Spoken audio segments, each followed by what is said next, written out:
Hi, I'm Bob Fletcher, your Ramsey County Sheriff. I'm coming to you live from the Ramsey County Sheriff's Office. Starting soon, we're launching a series of Facebook Live events. I'm inviting you to see firsthand what's happening on the streets of Ramsey County and to share the work of our office. From the jail to the courts to the waterways and on the streets, we'll talk with you about community safety and much more. And we'll have an honest conversation about the increase in crime and what we can do about it. Hope to see you soon, and please share this video invitation with your friends. Have a great day. A few viewers. Copy. Let me share in a couple places. Copy.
Welcome back to Live on Patrol, a special edition Live on Patrol lunchtime.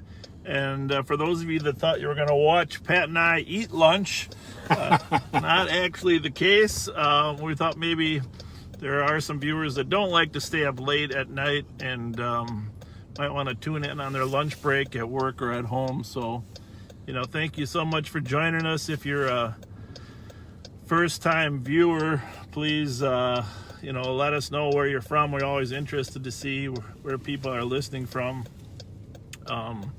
It is 11:14 on Wednesday, and already the last half hour there's been several calls. And Pat, you want to kind of summarize what's been going on? Yeah, there have been this morning already. There have been a number of shots fired calls, primarily on the east side, and in the Western District, in the area of Selby and Cleveland, was an attempted strong-arm robbery and a completed strong-arm robbery involving at least 3 suspects in a small black SUV, possibly a Honda CRV with no plates on it. So it's been a fairly busy morning already. Yeah, we never know really what to expect. Traditionally, crime didn't really get going until much later in the day, but we have seen a shift since COVID came to much more activity during the day. And for those of you that are new, we try to monitor 6 frequencies in Ramsey County. Ramsey County is the capital county, the city of St. Paul. We're actually just driving by the Capitol here on our left, headed toward downtown. The city of St. Paul is the capital. And there's 3 frequencies in the city of St. Paul, and then another 3 frequencies in suburban Ramsey County. So speaking of the city of St. Paul, we want to wish Chief Axtell, 330, checking your status. Chief Axtell well. He's just recovering from COVID. I think he's back to work now. Yeah, he was working from home. Yeah, St. Paul Police Chief was kind of a quiet thing until it was in the paper here about his recovery. So, just a really fine person, and we're so glad that he's, staying healthy. And as a gentleman that wanted to cross there. So best wishes to you, Todd. Glad you're healthy. I hope your significant other, your wife, is healthy as well. So we're just headed downtown. There's a call over here at the Ordway Theater. It's in pending.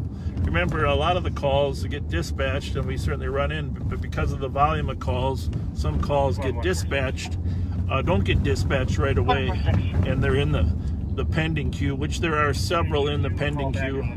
One is over here at the Ordway Theater in St. Paul, and we want to just run over there and make sure everybody's safe.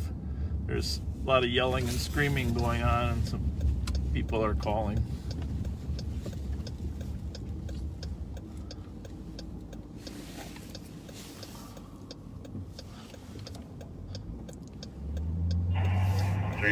And if you haven't, by the way, because this is a new time, most people know that our normal time is 9/11 on Friday nights. If you haven't, shared this with your friends, please do that. Just so a lot of people aren't aware that we were going to go on Wednesday afternoon at 11:11. 254.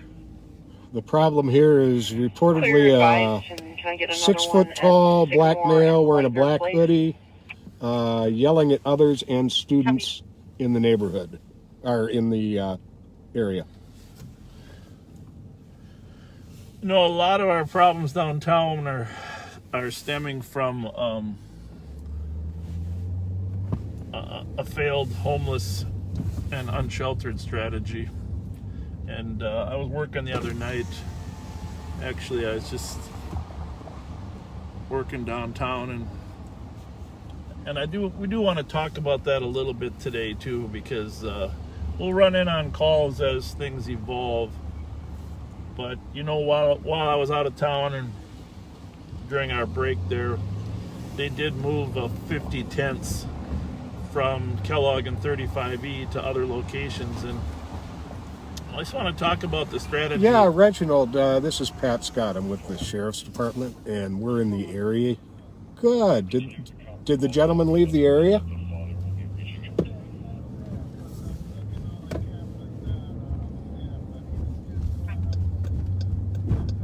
Pat's calling the complainant, see if we can get any more detailed information. Back and forth from the Excel Center on Washington Street, just yelling and cursing. And did he actually confront any people, or is he just kind of shouting to the wind?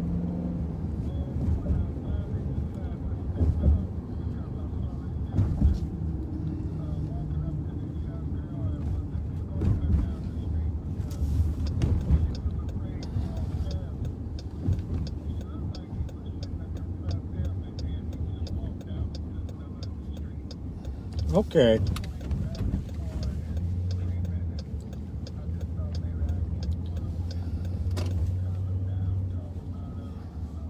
All right. Well, we are in the area looking for him, Reginald, and thank you so much for your call.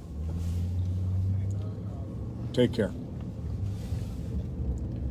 So he was apparently harassing a female at one point who had to ask somebody else to escort her down the street and away from the area. Where was he last seen? Headed this way here. Well, we'll probably look for him a little more, and then we'll let the dispatch center know that he's GOA, which means gone on arrival. That's one of our dispositions. Or if we were to find him and advise him, we'd say advise. If we assist some complainant, we would say assisted. But Pat talked to the complainant. Doesn't look like he's anywhere to be seen.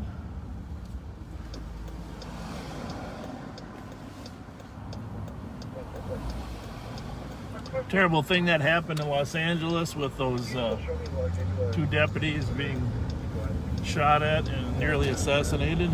Horrible.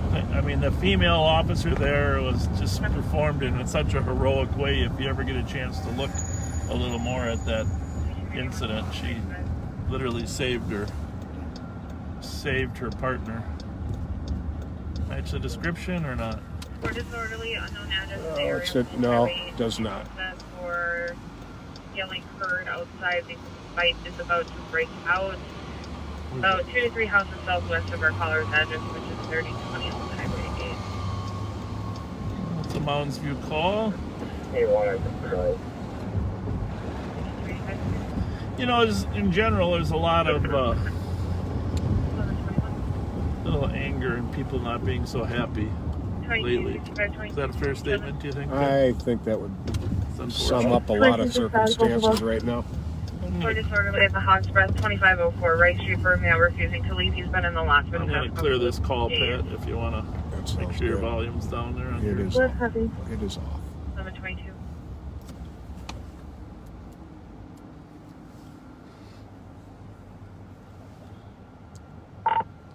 2400, you can mark the Ordway call. GOA, we talked to the comp and checked the area, and the troubled party is departed.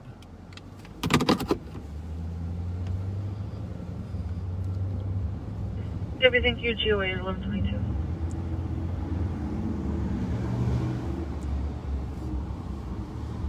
So, I did want to say, well, I want to draw your attention to one thing in case you haven't had. There was a meeting of the Minneapolis City Council yesterday, and it's a 2-hour video. It's available on YouTube, Minneapolis City Council workshop with yesterday's date.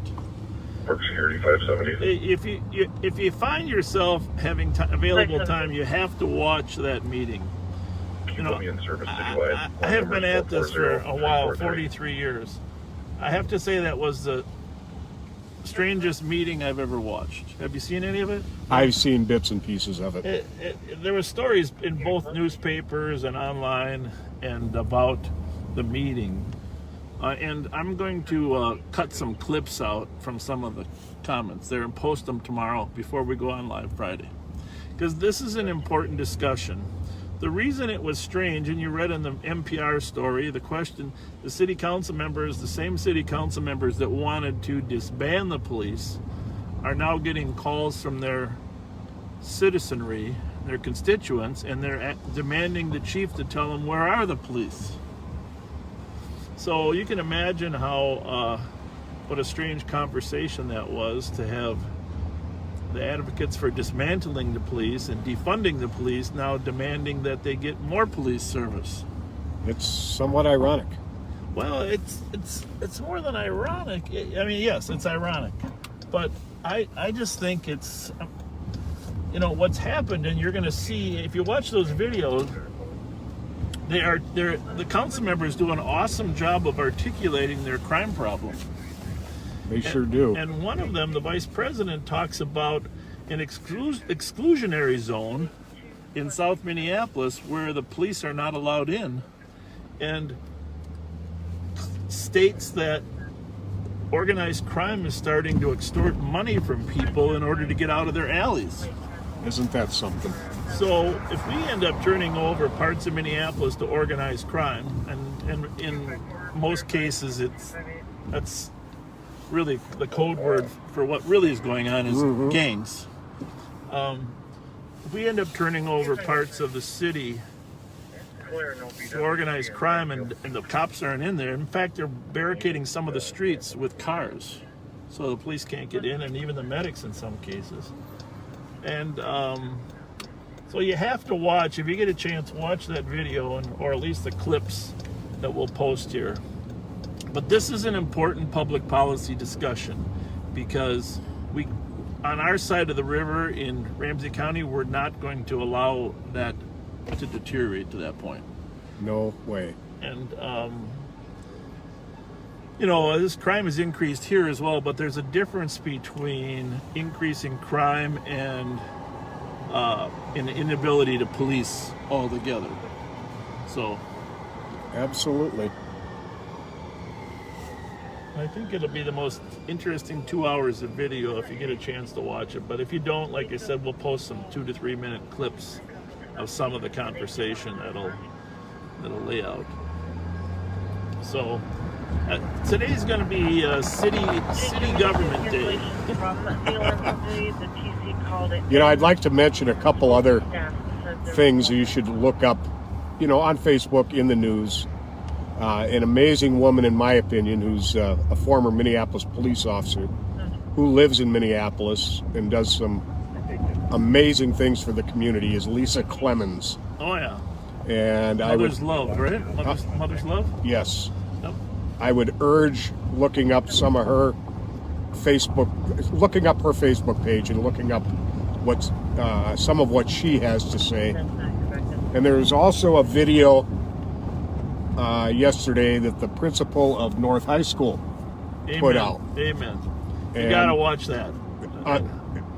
50 to 60 principals of Minneapolis schools, both elementary, middle, and senior high schools, formed basically a human barrier around the scene of the 17-year-old North High School, or maybe it was Henry High School. I'm sorry if I don't have it right, but he was either a North or Henry student who was murdered in a convenience store parking lot. And these are some powerful words from the principal. I'd urge you to look it up. Yeah. Oh, it was a classic. She's a hero in my mind, but she brought together all these principals and basically their message was, we want to partner with the police. We need the police. Right? Absolutely. We've always had a great partnership, and we need them now more than ever. The gathering was right where the 17-year-old was killed. Correct. Day before yesterday in Minneapolis. Night before yesterday. So, well, we're just trolling around downtown St. Paul, but we're going to go up the hill. I know those of you that were with us before were familiar with the encampment, homeless encampment. And you know I'm a big advocate for helping the homeless. I think there ought to be a coordinated strategy. That has some planning and leadership to it. And there are good people trying to solve the problem, but honestly, well, I've been at it for a year and a half now, attending meetings and listening to what's going on, and the problem is there's a lot of collaboration. That is, people meet, but not a lot of planning and leadership in terms of what the answer is. And so consequently, the city might have one strategy, the county might have another, and the state has a third, not to mention that probably the best organization to financially deal with would be the Metro Council, that can provide some resources here.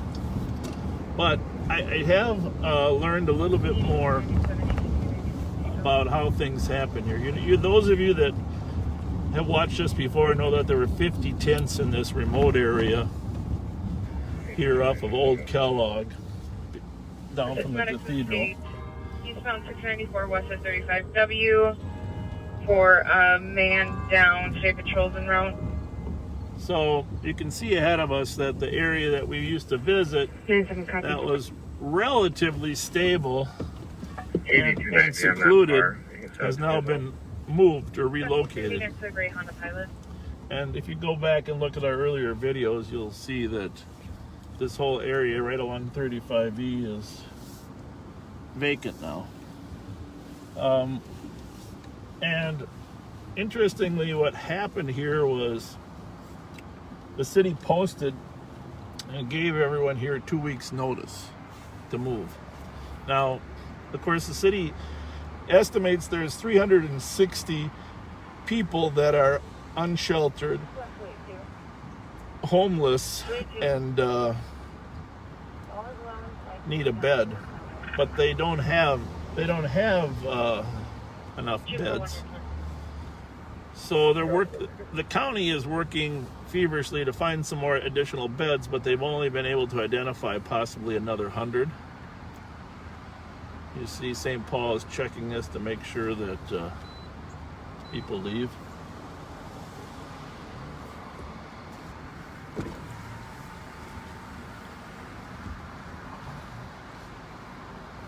How are you today, young man? Commander Ellison, you're live today. I don't know if you knew. Hi, that. Commander. We're just talking about the homeless issue, and I won't put you on the spot, but Commander Ellison is in charge of all of downtown, and it's his job to work with the mayor's office to figure out a long-term solution, and of course some of that involves the county, some of it involves the state, and of course the business community. We're going to go over to the Kellogg Park. I got a call or some email from the people worried about the growth there. I don't know what your plan is or if the city has a plan, but they're worried about how it impacts the Intercontinental. I'm sure you've heard from them as well. And so then we got a call from the people on the east side up by Arlington and Phelan. It's not your district. No, yeah, there was some movement that happened over there that wasn't. We were surprised by it. But some people left here and went over there. That wasn't the plan. Well, here's what I found out. I dug into it. You know, we got Whistler working the problem as well. Apparently, after the notice was given, some of the organizations that help the people here came in and, with the desire of helping them to relocate, knowing that there's no firm bed, relocated some of them to other locations. One of them was the east side location.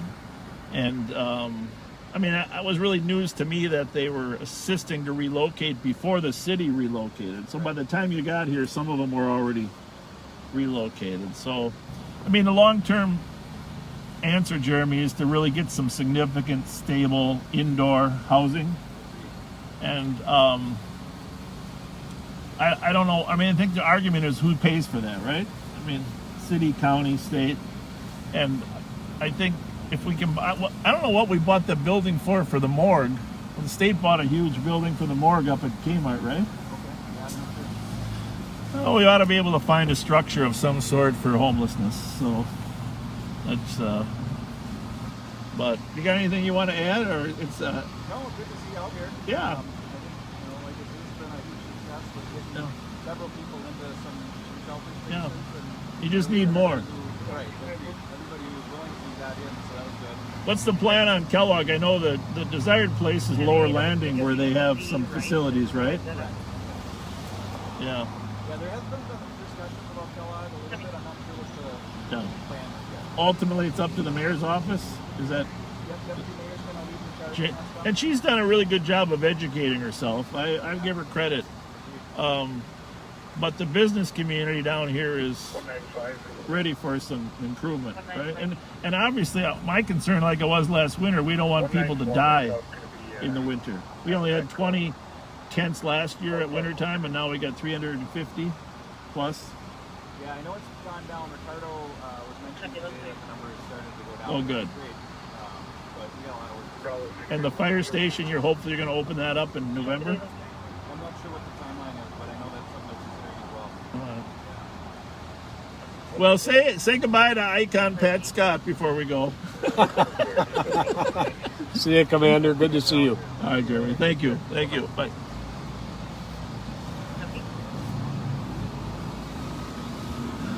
All right. Well, we're gonna stroll through Kellogg Park, but you kind of understand some of the dynamics and just of decision making that go on here.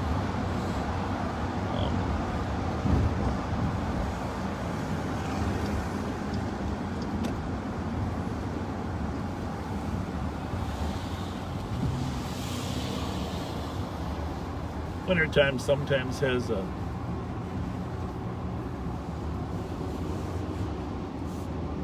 is a factor in sort of people going undercover a little bit, but Yes, definitely. and that's sometimes not a good thing to not know or be able to see where all the needs are, right? Yep. It's nice to see Commander Ellison and Commander Molnar downtown here. They're a couple of amazing, caring men and officers. Yeah, it's good to see a commander out on patrol anytime, right? Absolutely.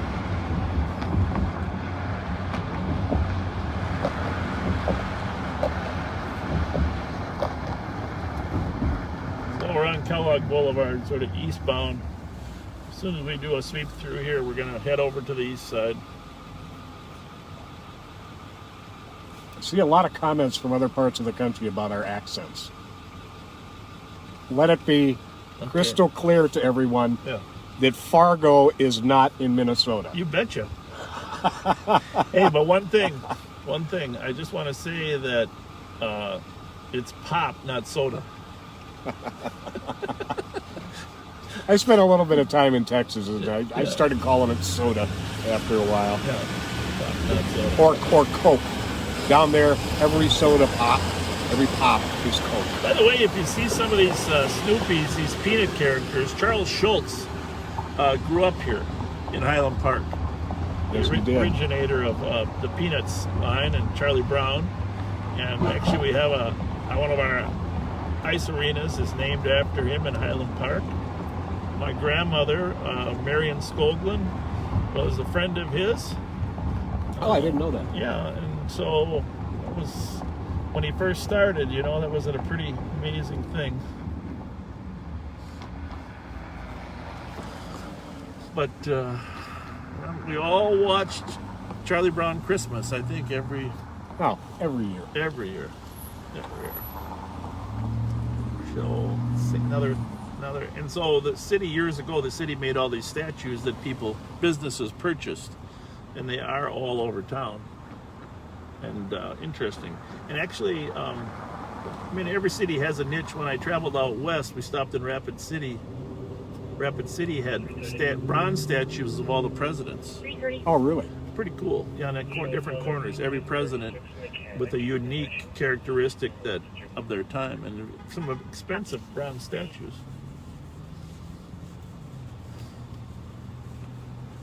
So here's the Intercontinental, and just to be fair, one of the concerns here is as they open up their rentals for weddings. On the left here is the ballroom, and their concern is looking out the ballroom window. They would prefer to have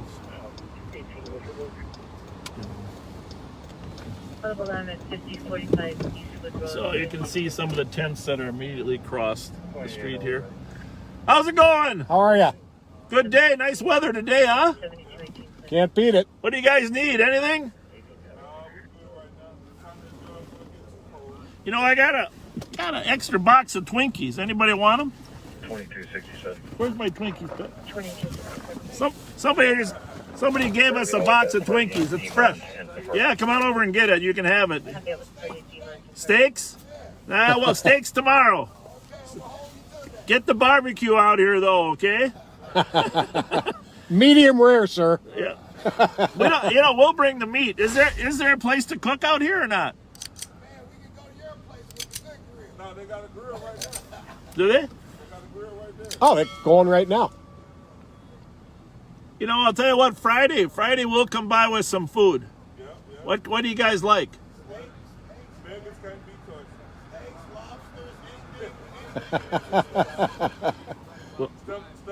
Stuff that our reach that would never have. Well, we'll do that, but Friday, what time? See, what's the last part? What'd you say? Octopus and eggs. Oh man, A little bit of sushi. halibut. Some of the fish is a little fishy. I like halibut, walleye. Have you ever seen? Hey, listen, my wife loves shrimp. Have you ever seen live shrimp? Well, once you see them, you don't want to eat them. Don't want to eat them right. Yeah, good for you. Yeah. I love shrimp. Hey, Danny, how's it going? Alfredo sauce, Olive Garden, maybe, huh? Yeah. We'll check on you guys Friday. It might be a little later, though. All right. Have a good one. What's- Enjoy the weather while What's it that lasts. hairdo there? What do you got going with that hairdo? That's unique. Can Come I pull it off? Come over. Hey, I want to see it a little. Stand up. I want to see it a little closer. 543. It looks. That's a classic. See you guys. Hey, pass those Twinkies out so you don't know. Everybody gets one. Sorry about that. Bravo 543. I'm going to be responding to 769 So- University on a welfare check. the social workers and property managers. Anyhow, how many there's, I don't know, 20 tents there, and then I don't have the exact address. see, there's no facilities here at this location. So the city is trying to establish some facilities down on the lower landing, which is closer to the river. Right.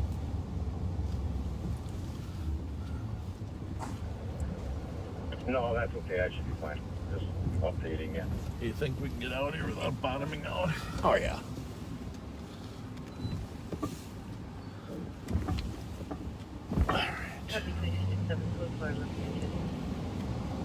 So, for those of you that are just joining us on your lunch hour, we're live on patrol in St. Paul, Minnesota. My name is Bob Fletcher. I have the honor of serving as the sheriff in Ramsey County. And with me is Pat Scott, longtime St. Paul police officer and current analyst with the Ramsey County Sheriff's Office. Put many, many years on the street. Knows pretty much everyone. Yeah, built a lot of relationships in 30 years working the streets of St. Paul. I had a guy stop me. I was getting the windows washed up at the Holiday at 96th and Centerville today. A gentleman named Darren, I don't know if Darren's listening, but he was kind enough to pull over and he said, "Hey, thanks for what you guys are doing." It's got a low battery signal.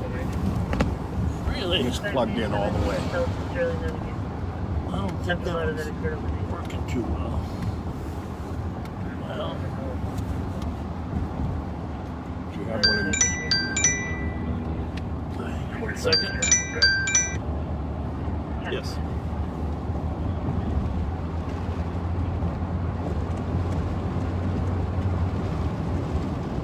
Can you just text us? All right. So, how's it look there on our battery? It doesn't show. I think this might be the. Should I try that to see if that's battery life? Let's try switching cords. Okay. Can you pull it out and see if that one's any better? Okay, we're gonna have to adjust this camera for a second.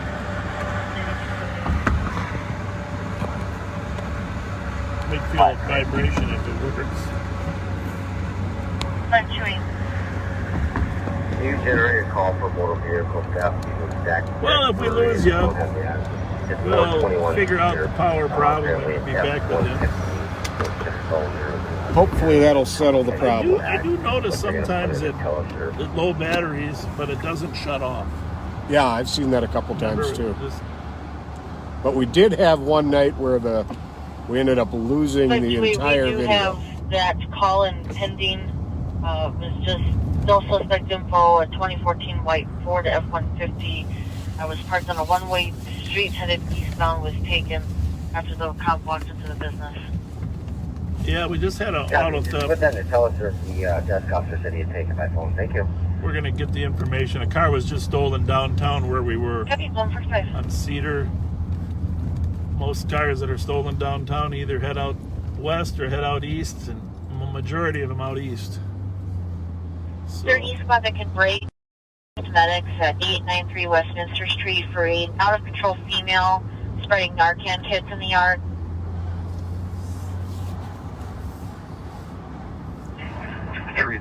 Send me. This is assisted. Copy, call to back 339. so we're eastbound on 3rd Street. Actually, Kellogg out of the east side of St. Paul turns into 3rd Street.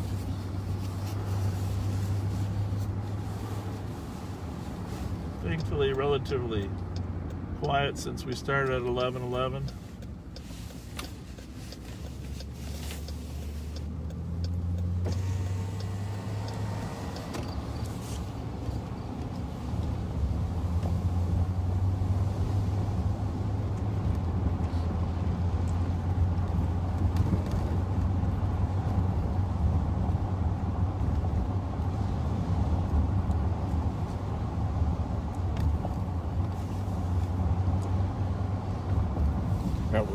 gave us the 20% warning. So if it gives us the Do we have the 10% info warning, on maybe what car was stolen? I didn't catch the car description on that. Yeah.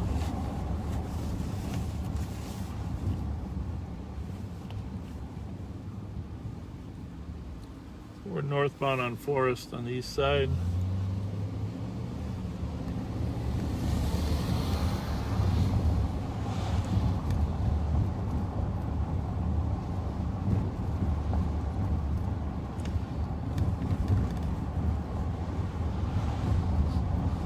Seems like a gas leak out here somewhere.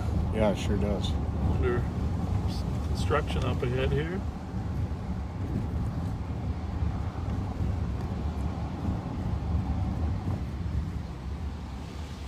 Definitely a gas leak.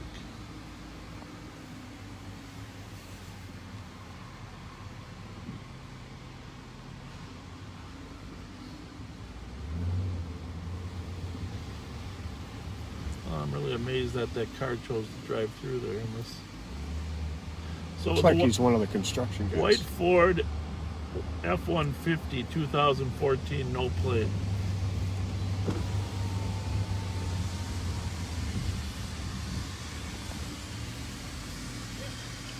You guys smell the odor of gas, or? Oh yeah, so we called the fire department. Everyone's been dispatched for the procedure today. Yeah, So we're abandoning the gas main from here all the way over to Atlantic. What's the leak? Do we know? Is it a previous leak, or did you guys have to We're evacuating gas from a section of pipe, so it's all planned. This is all- planned, yeah. It's a This isn't, oh crap, this is all very planned. Yeah, we can smell it from about 3 blocks up. Yeah. Yeah, it's a lot. It's a planned vacation. Yep. And how much gas is in the pipe between here and now? I mean, is that a lot? I wouldn't know like volume wise, but it's 8-inch pipe from here all the way to Clear signs, they'll Atlantic, take so that's another pretty large. 956 right. Usually like in just regular neighborhoods, like 2-inch is what it is. And where do you let it out? Right here, or no? Right there is where we're blowing it down from. You might be able to see the big red stack, and then Yep. the one to the right of it, that's where it's coming out. 195. And Going to be out with Delta How do Zulu you- Charlie 779. how do you mitigate? I mean, obviously you're not smoking Winston's or anything, but how do you make sure nothing goes off? Just keeping people away? Is that? Go I mean, off that's in what sense? well. I mean, it's flammable at the source, right? Right, but it disperses in open area enough to where it wouldn't. I mean, if someone's holding a lighter up there, that's not good. But Yeah. But yeah, no, I mean it's Well, the problem is when it leaks into a basement or something, right? And it stays any enclosed. place where it can. It's got to be. You can't have it go even into like some type of hole. It's got to be up like I think like 6 to 10 feet out of the air. Okay. Hey, one final thing: is natural gas heavier or lighter than normal air? It's lighter in the sense that it will, because Yeah. otherwise it would just come settle down. So at your house, if it leaks, it won't go to the basement. I always heard no, it would go. I mean it'll fill up the whole house. Yeah, but I mean, it will go up and out. I mean, so if you open your windows up on the first floor, it will go out rather than having to. You're not an expert. 339 on scene. I mean, maybe, but it's definitely something you wouldn't want to say. We'll just open windows and be okay. Definitely gonna want to make a call. All right, thanks a lot. Appreciate your work. Thank you. I was always curious what the best strategy would be. When I was younger, they were saying the gas was heavier than air, but I've since heard that that's not necessarily true. So we're in the alley. So that's a pretty long from Forest down to Atlantic. They're emptying out a pipe of gasoline, of natural gas. Yeah, that's a long stretch from Forest to Atlantic. Westminster, York. Copy. Corner Westminster, New York with the female 1121.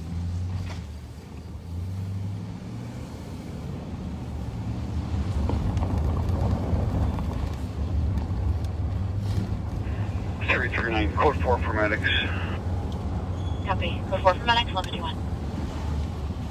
So we're looking for a stolen Ford pickup.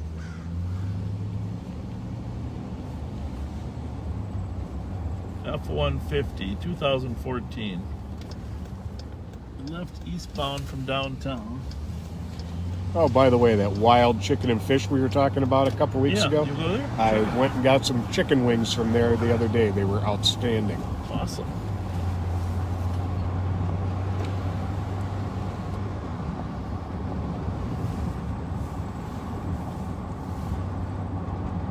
glad to hear that you had a negative COVID test.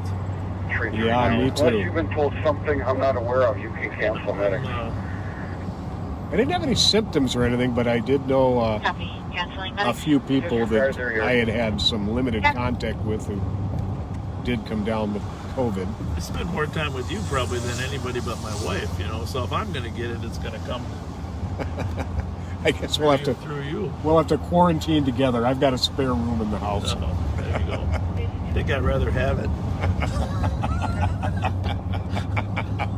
Gee, thanks. Oh, I'll be smoking Camels by the end of that 10 days. Huh? Oh. So we're eastbound. Eastbound on 7th Street. Here at Mueller Funeral Home. Spent a number of funerals there. Some law enforcement, some community based.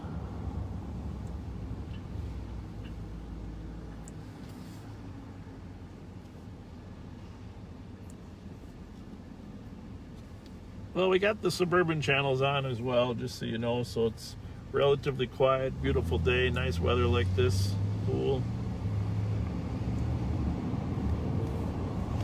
As Mr. Rogers would say, it's a beautiful day in the neighborhood.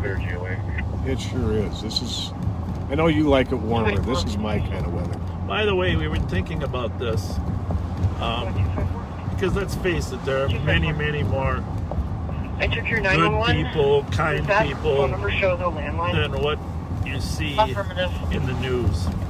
And so Copy. we For the want to Shalom home. start honoring some of the kind acts of kindness, acts of goodness. And so what we want you to do is either post in the comments or text us to that number we gave out before, 651-448-3810, 651-448-3810, or post in the comments a short description of an act of kindness from one of your neighbors. And we're going to start going through those and talking about these acts of kindness. We don't have to give their last name on the air, but we do want to give them a little reward, whether it's a pizza delivered to their house or some recognition from the sheriff's office about, being appreciated by your neighbors. Let's talk about some good things. Let's catch people doing some things good, kind, and nice. And so we're going to announce this on Friday night too, but let's start right now. If you know someone that's special and is always trying to help people, I mean, let's face it, Ken and Heather putting hours into those mats. That's from over on Marion Street. That's a great example. That's amazing. But there are other people out there on a daily basis that are just trying to improve our community. And it just seems like we don't give them enough recognition. Hey, if it's a St. Paul cop that you know is doing a wonderful job, send us a message. We want to, sometimes we have 2,000 live viewers and one time to 80,000 views. This is a chance to recognize them and get some public notoriety. There's a St. Paul Police Parking Enforcement Officer pulling alongside of us right now. So, acts of kindness, acts of goodness.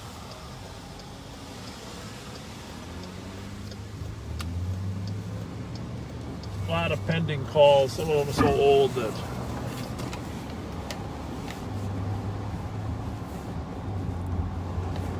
these street cops been, one of the things in that Minneapolis City Council meeting that you'll see is that the city council members were getting calls from the residents about why the cops took so long, and the cops were telling them, we're just very busy. We have a lot of pending calls. We don't get to do proactive work because we're going from call to call.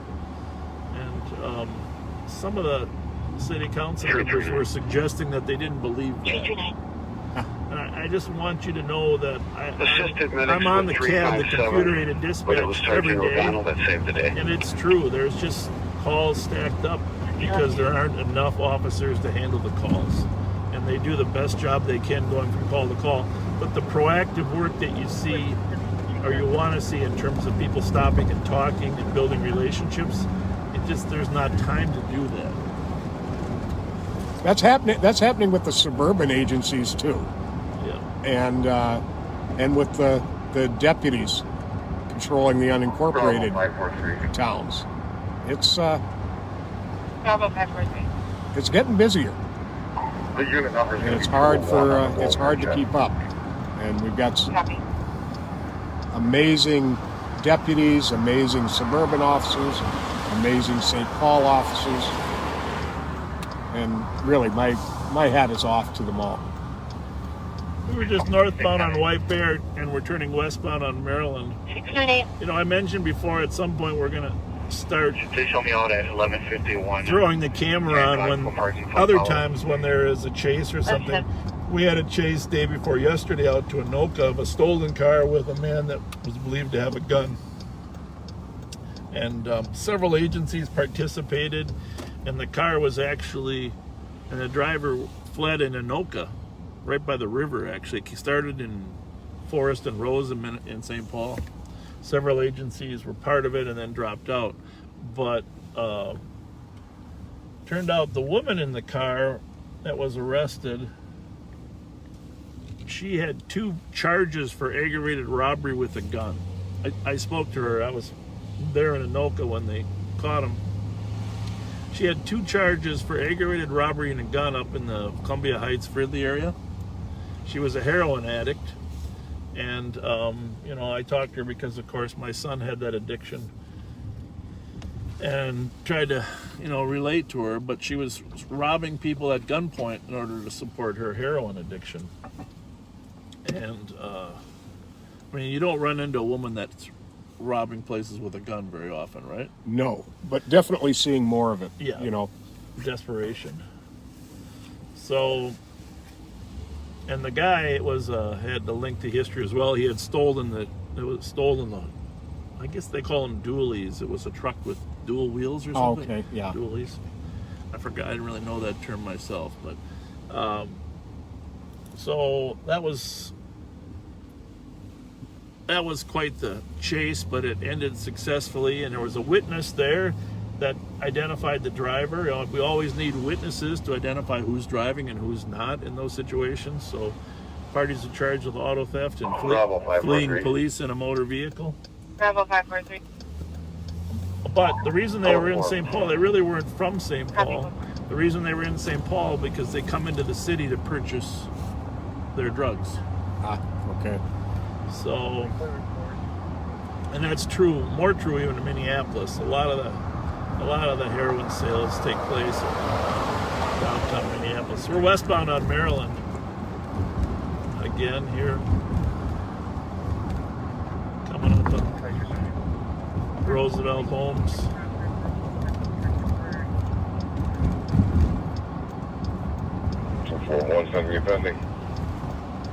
Did you get that information from Joe? I didn't really.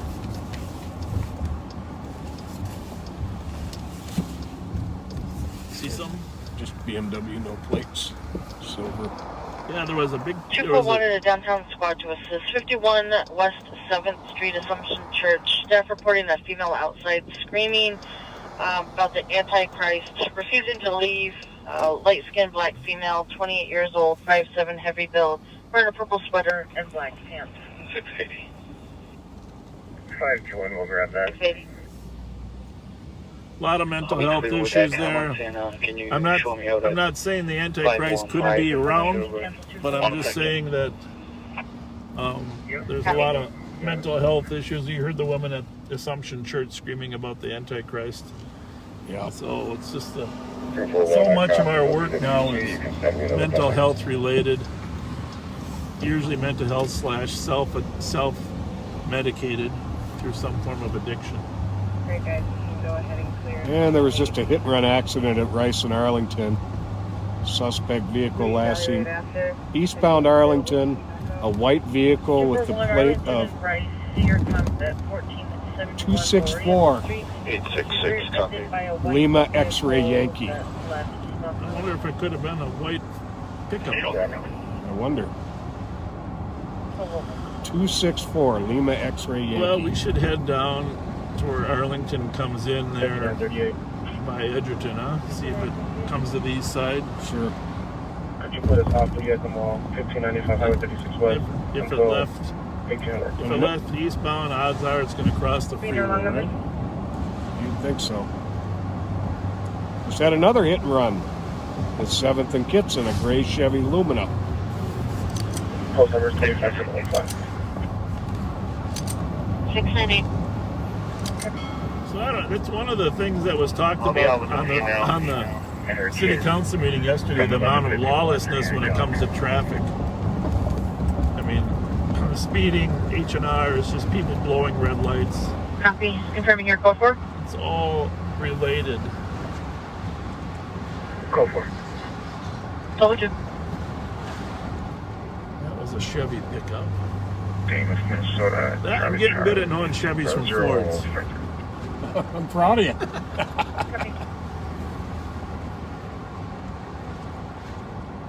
Westbound on Maryland. Wonder what kind of vehicle that white one is, that 264 Lima X-ray Yankee. Yeah, we'll have to have somebody run that for us. Plus 264 253. Lima X-ray Yankee. Nope. Crossway is a holiday parking lot near 7th and Kitson on an accident hit and run. Was hit by a gray Chevy Lumina that continued westbound on 7th. So the one on West 7th was a gray Lumina. Different plate than the one up there, of course. 1203.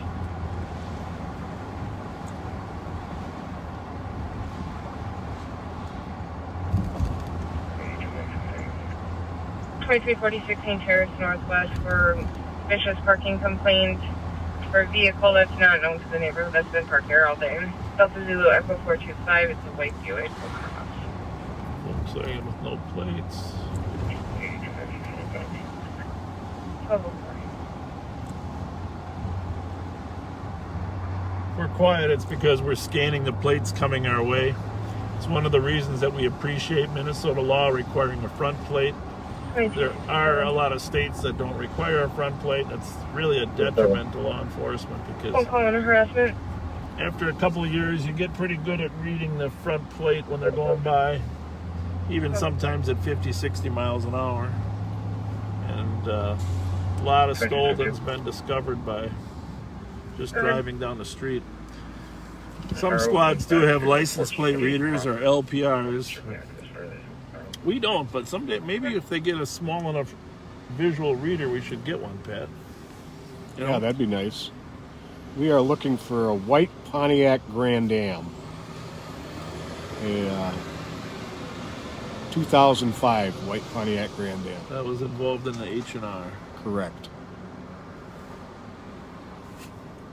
Yeah, I don't have the ability so much anymore, but when I was still working, if I was off duty and on a road trip, I would remember license plates that I saw on the road trip for days.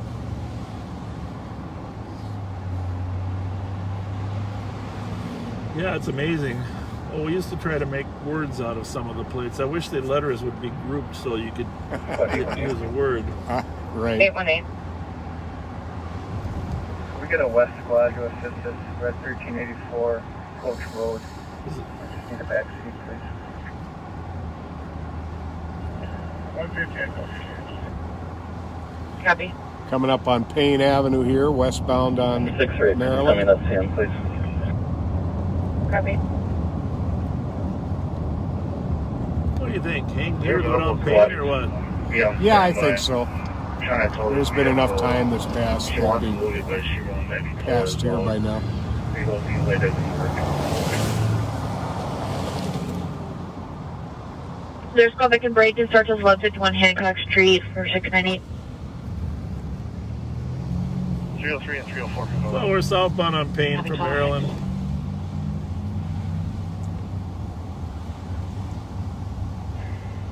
It's a 510 PPV.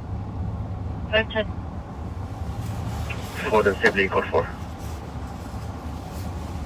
4th and Sibley 12.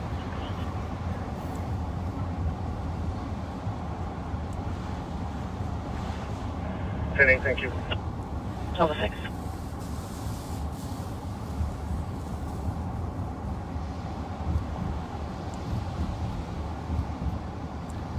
Magnolia's Restaurant here, long-time St. Paul institution. Yeah, it's got a lot of history over here on the east side of St. Paul. Payne and Arcade neighborhood. I think we've talked about all the previous businesses there over on Arcade, Whirlpool, and others. This is the Salvation Army. They do an awesome job of helping people. They're handing out food today. Obviously, since COVID, the shortage of food and shortage of jobs, it's affected the economy. And thank you to the Salvation Army for their daily efforts. If you haven't been over here, there's a couple restaurants that we do frequent. Brunson's here at the corner of Case and Payne is one. We love that Brunson's restaurant. What's that restaurant you and Tommy go to here? The Thai one, or the? We go to the restaurant inside Plaza Latina here. Plaza Latina. That's great too. 253 clear. Ward 6 reopened down here, right? What's the 253 copy, thank you. East Side Bar, I believe it's East called Side now. Bar? Another great restaurant to visit on the east side. At 12 I'm seeing that 12 white. We're rolling up on that.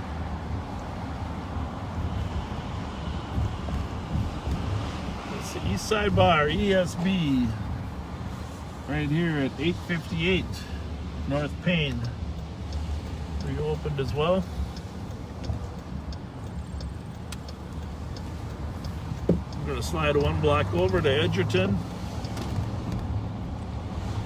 A lot of suspects know that Edgerton is a little less patrolled than Payne Avenue. It's a good slip-through route. Plus, it goes down over the railroad tracks. Like Cayuga always was when we were with St. Paul. If you Exactly. were a Rice Streeter and you pulled a crime on the east side, get back home on Cayuga and vice versa.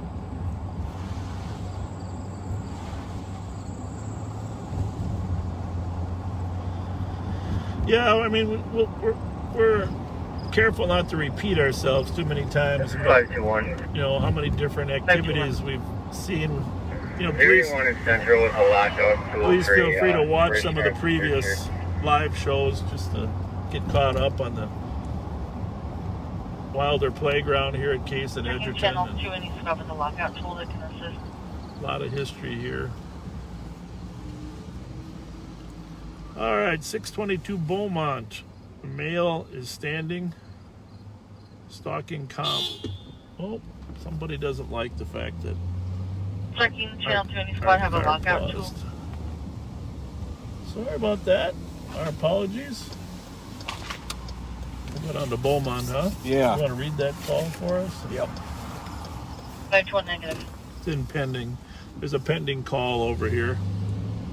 622 Beaumont Street. It's coded a disorderly conduct. Male by the name of Drew is standing in front of the address.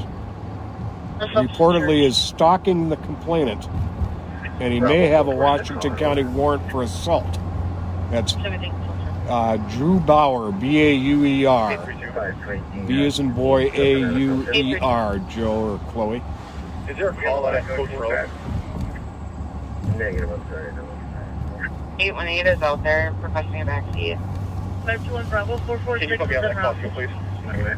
I don't think that's been dispatched yet, right? Oh, No, perfect, it's thank pending. you.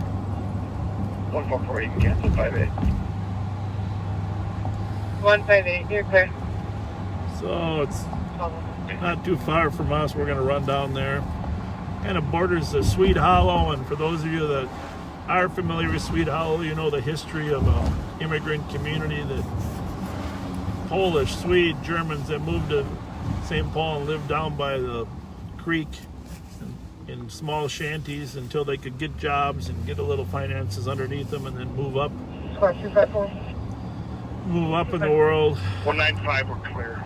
Okay, Drew is supposed to be 6 foot, 180 pounds, t-shirt and jeans. He was dropped off at the address.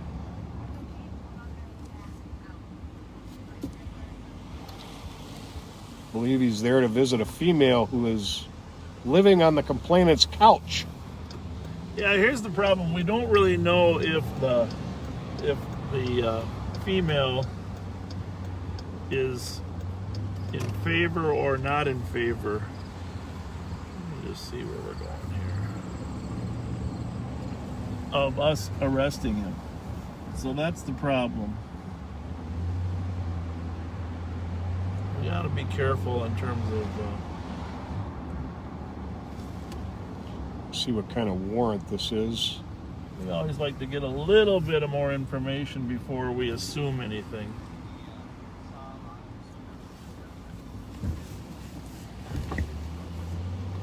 So I think it's right around the corner here. But Flash 5 again. for sure. Oh, 824. my bad. I'm out at I think it's right over here. 1384 Coach Road. Did somebody create a call for that yet? That's probably him. on the Affirm, I just porch put you there. on it. Looks like we're close. Thank you. Yep, My long number is looks like that's the 152920. address. How's it going? Hi. Did you call?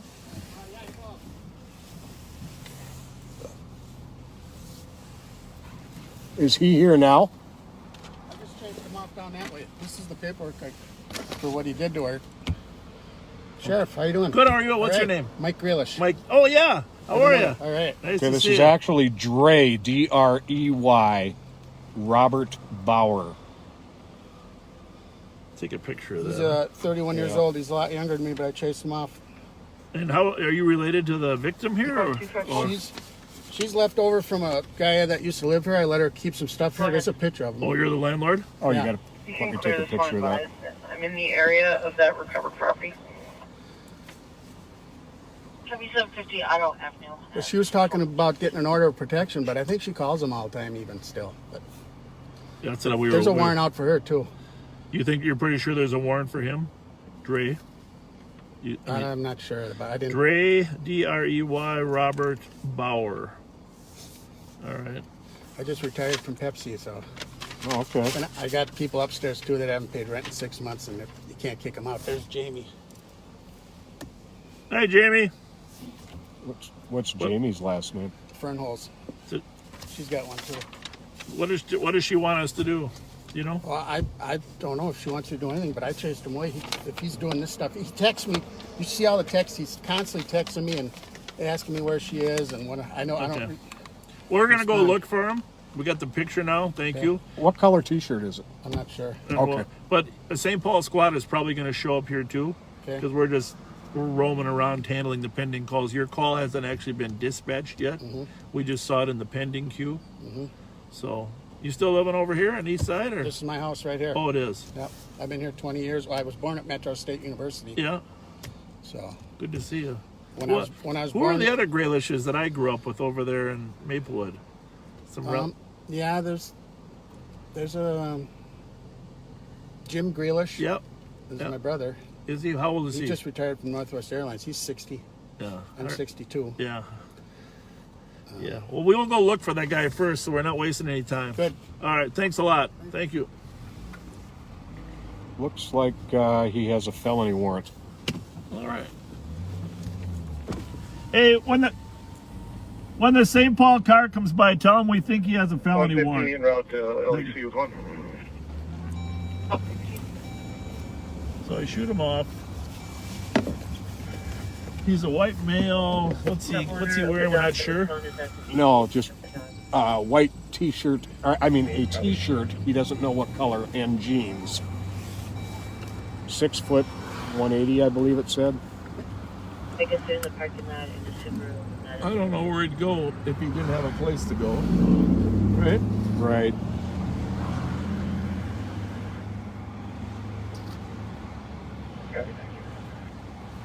See, somebody dropped him off, So he might so have. he's probably somewhere calling for a ride. Or walking down to the Super America. Very possible. Some people don't like slow drivers. I suppose if he's familiar with this area, he probably could have gone down into the hollows, right?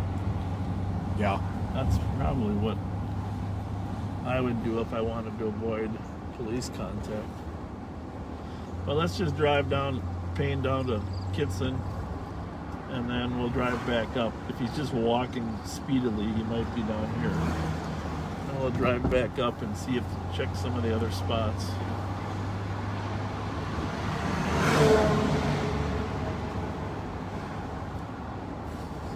There are many places just to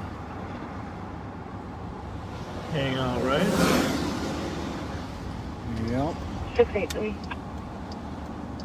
683. Clear report with 693. I can see the parking on Daly.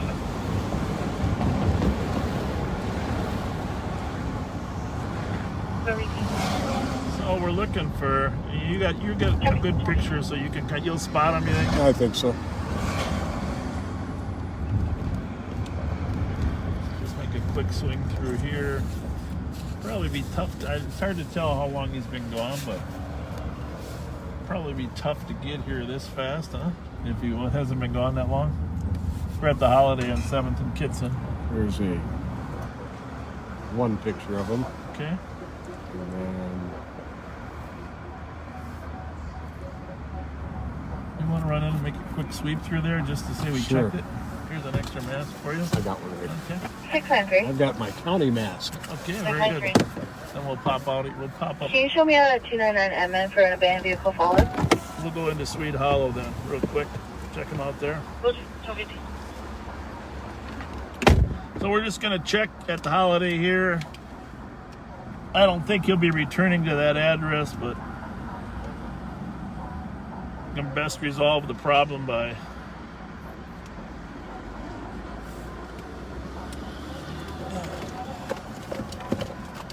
we got a little bit of a issue with our power supply here today. Well, I don't know how much longer this one's going to last, but I'm going to move that one over here. I know this has worked.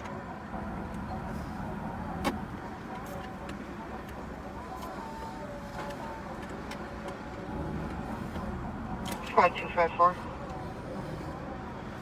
254. Can you call my comp back and see if they are still in the parking lot or if they can come back to the parking lot? Okay.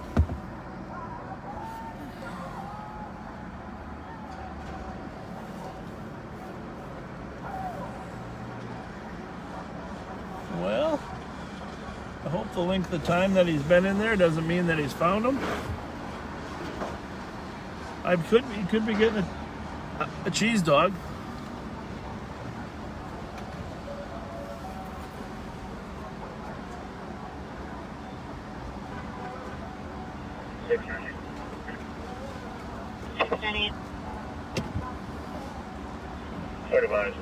How's it going, gentlemen?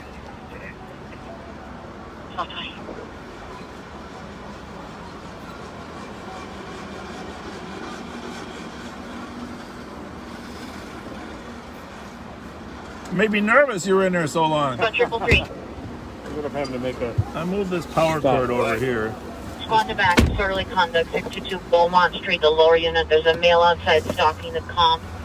Say Drew Bauer, white male in his 30s, wearing a t-shirt and jeans. Well, that's the call. Yeah. Let him know it's 357, I copy your old Dre, phone, and he's got a felony warrant.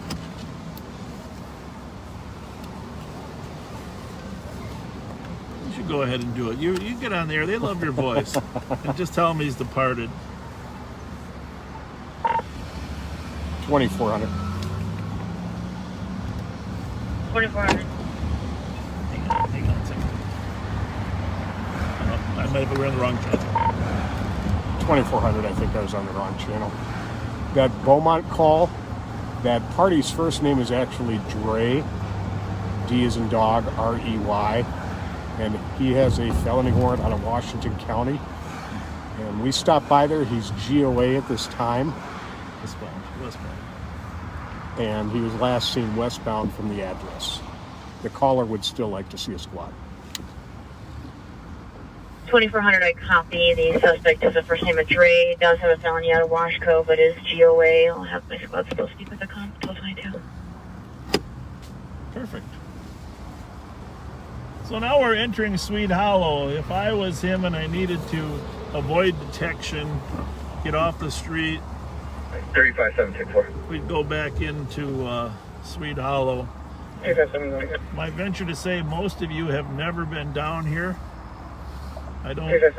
It's absolutely a beautiful place in the summertime, but so remote that you probably don't want to come down here after dark. But just a gorgeous, gorgeous bicycle trip, part of a bicycle ride. So we're gonna look for Dre down here, hiding, waiting for a ride. Not normally traveled through vehicles, however, we know the paths, so we just pop in, make sure people are safe. Sweet Hollow originally because some of the Swedes were the first immigrants to come to this neighborhood. Used to be a community of homes down here for many, many years. And it's a place to get started back historically. It used to be running water. There was a river down here, basically. 824, that's the end, will be 196. Historically, a creek that came from Lake Phelan, from the south end of Lake Phelan. And some of it was spring fed. Of course, you know the Hams Brewery was at the north end here, and they did some beer processing with the land of sky blue waters. Some of it was directly from the wells of the aquifer below us, but some of it was from Lake Phelan. Used to be Phelan Creek. So here's a gentleman here. It doesn't look like our party, but a lot of people hike down here just for the beauty of it. You know, why don't I ask him if he's seen anyone? Good idea. He might be watching. I don't know. Hi. How's it going? Sir, we're with the Sheriff's Department. Have you seen a man down here besides yourself in the last few minutes? One was walking a dog. Oh, he was walking a dog? Yeah. Okay. That's all. If you should happen to see this man who is wanted for an assault on a woman, we would appreciate a call. He's about 6 foot tall and 180 pounds. He was right up here on Beaumont at the end there, and then he fled. So we just thought this is a possibility. No, this is a young man. He had a dog on a leash and dark closed shorts. And okay. Well, if you should see this man, we'd appreciate a call. Beautiful down here, huh? It is beautiful. But you were on your phone. We saw you on your phone instead of enjoying it. I'm writing a note to my sister about meeting our great aunt in early 1960s, I think. She was a pioneer, and I'm telling my sister this is the most authentic little house on the prairie experience I ever had. Where was that at? It was in Russell, South Dakota, northeastern corner. Yep. And this little old lady who was born in the 1880s and had a wood stove, wood floor, a little rocking chair. I mean, you can just picture it almost. Oh, that's amazing. It was real. That is very cool. I had relatives similar to that migrated to Murdoch, Minnesota. And what part of town? What part of the state is that? Well, it's west. It's about halfway probably to the border. Okay.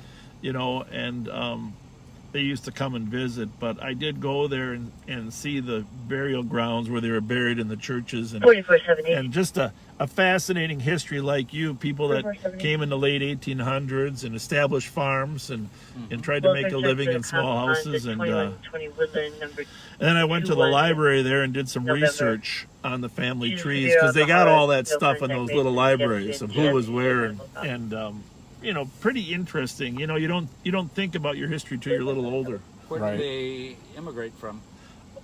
Sweden. You know. Do you know where in Sweden? I do, but I don't know off the top of my head. But what's interesting is that their family name was Larson. There were so many Larsons that were migrating here that my great-grandfather changed his name to Skoglund because there was too many Larsons. So that's a true story. I didn't know. So my grandfather was a Skoglund, and that's my mom's maiden name. But as I researched it, he was actually Larson when they came here. You know, before they came, they changed it every generation. Yeah. Larson was the son of Lars. Yeah. Who could have been Lars. 23 at LEC. Swenson, son of Sven. Right. So depending on the name. Yeah, it changed every generation, and it's amazing to me that since my family came here, it's been the same for 6 generations. Oh, wow, that's good. I think. I don't know. Thanks for visiting. Keep it out for you guys. Thank you. Thanks a lot. Have a good day. Thank you. So as you can tell, beautiful but remote spot down here. There's a biker coming through. Feel free on your bike route to check this out.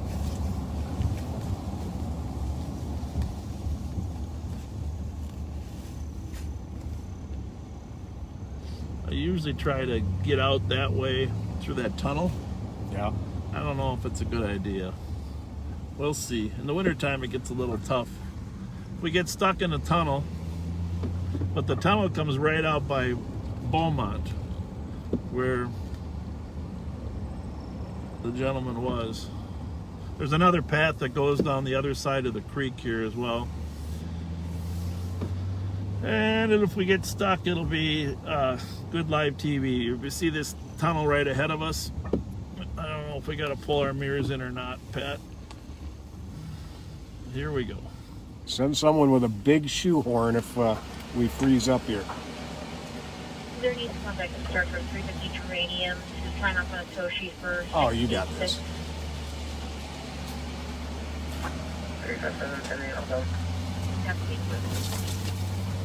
There we go. Bam. And we're right back where the house was. There's our house right there. 622. We just came out of Sweet Hollow. Well, we haven't seen him yet. Well, we'll keep looking. I'm gonna chill on the porch. Yeah, if you get a tip, you know, call 911. Thank you.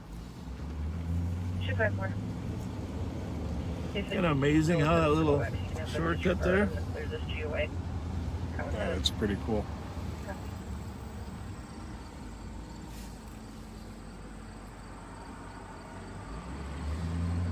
Squad's gonna be here. I don't think they've been here yet, right? Doesn't sound like it. 4490 clear.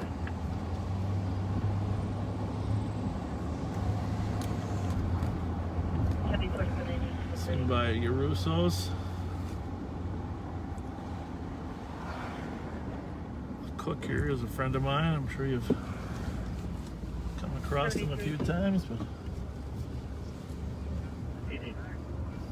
Vehicle lockout 2155 Mountain Boulevard.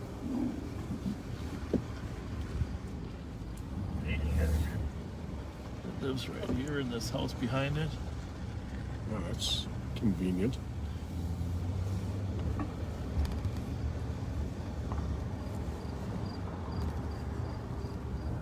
Well, be thankful, I guess, that it's slower during the day than at nighttime.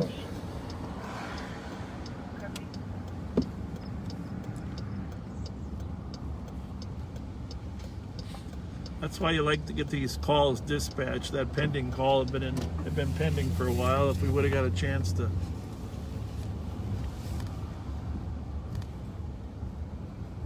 Michelle, if you're listening, driving by your house. Certainly your husband's working, but if you're in there, come on out. We'll say hi.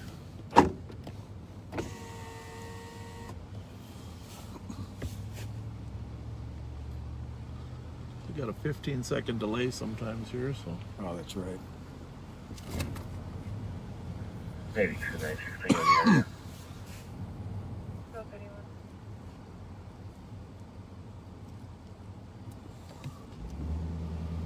So just a reminder, if here, as long as we're slow, Pat, why don't you take a look at these texts?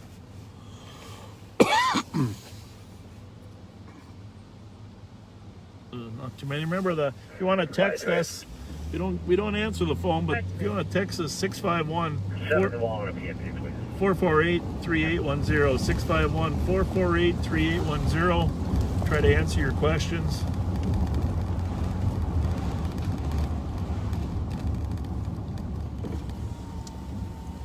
Freeway Auto Body at 229 North Snelling is a fan of the show. And if Thank you. we get by there, we will certainly try to make a drive-by.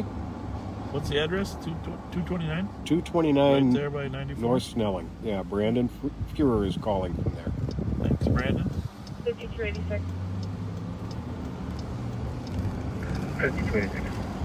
For welfare check 2345 Woodbridge, Department 125, checking on a 36-year-old tenant who is late on paying his rent and they're unable to make contact. Officers were out yesterday, cleared at SNR. What's your favorite thing about being a sheriff? Is it getting out in the community? Absolutely. I'll tell you, the thing I missed the most when I was off for 4 years was this very thing we're doing right now. Just getting out, patrolling. I'm sure it's the same for you. Always the best part of the job, just being out amongst people. Yeah.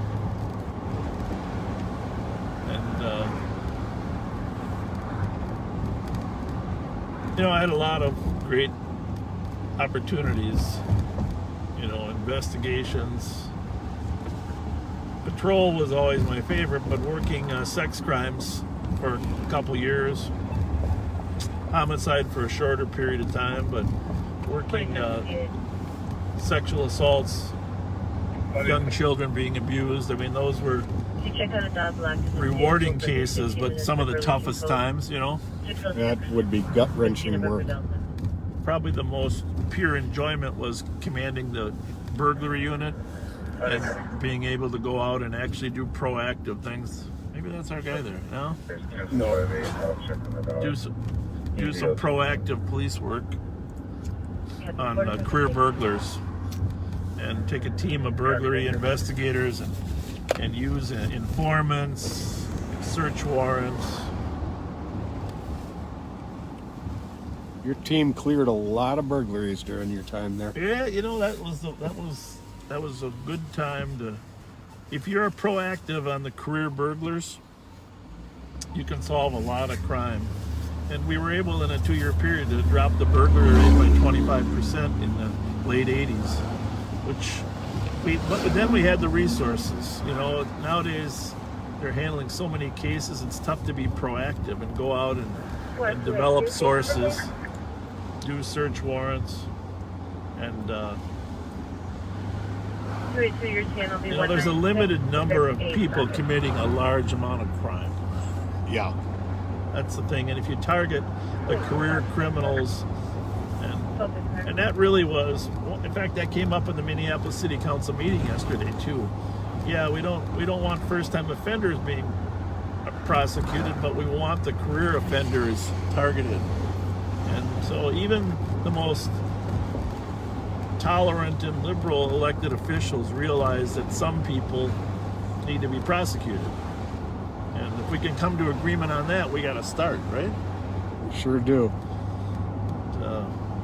I do want to say, though, that as we head into the fall, for those of you that are listening, evening burglaries are going to increase. And the reason is that criminals like to operate under the cover of darkness. And burglars know that the sun sets at 7:25 now. And if your house has all of its lights off at 8 o'clock, it means you're not home. And eventually the sun is going to set. Service contact and break for shots fired. Westminster and Arlington heard just to the north. Single caller at this time. Six shots heard. Well, we're going to run up on that. Fairly close, probably a half a mile. We got shots fired. And because there's a delay, we have to look for cars that are leaving the scene. So Westminster and Arlington? Is that Yes. just north of that? Correct. So we are northbound on Payne. And we are going to get to Arlington, and we're going to go westbound. You know, this is another example of how ShotSpotter would be so helpful. We saw a car just cross here, you know.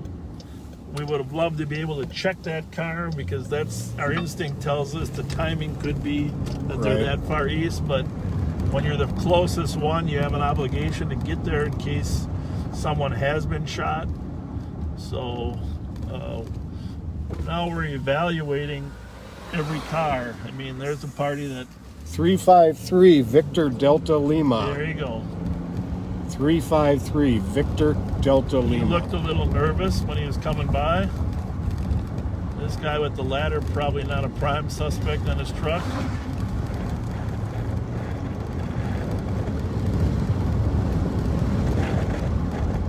Sometimes people do go up on the Gateway Trail and fire shots, since the Gateway Trail is right up here as well.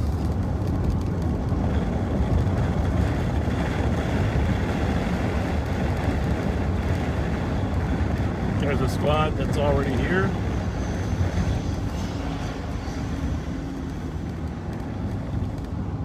Right ahead of us, so now we're going to tour 693. Tour the area, listen for shots, look for victims. 693. Okay. And can you show me out at Edmund and Farrington for a breaking complaint? So the squad went north on Westminster. We're going to let him go there. We're going to see if we can get access to the trail, which might be a little difficult because we got squads here. Going to be probably next to impossible. I don't know. Yeah, I don't think we can. Oh, there we go. This guy's going to move for us. We're going to hit the trail. You guys hear any shots? No, I didn't. Sorry. You didn't? I was on the vibrator. Huh? He did. He said over there. Who did? This guy? Hugo, yeah, I didn't hear it though. Okay, thank you. We'll talk to him.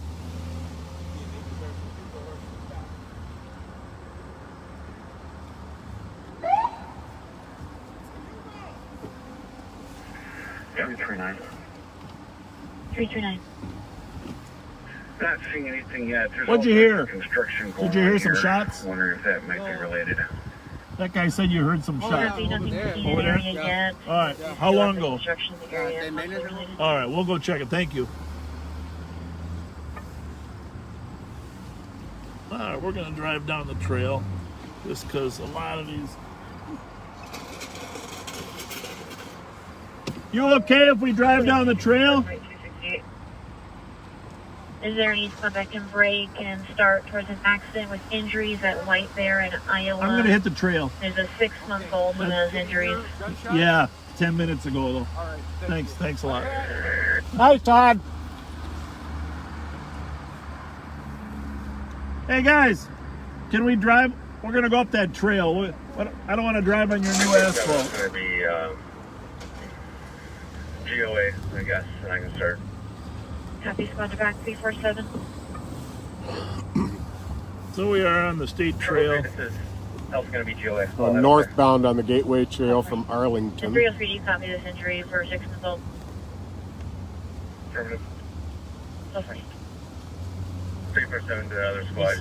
Be aware I'm a ways out coming from Central. Now, he said the shots came from north of here. Hold on a second. Okay. Trails are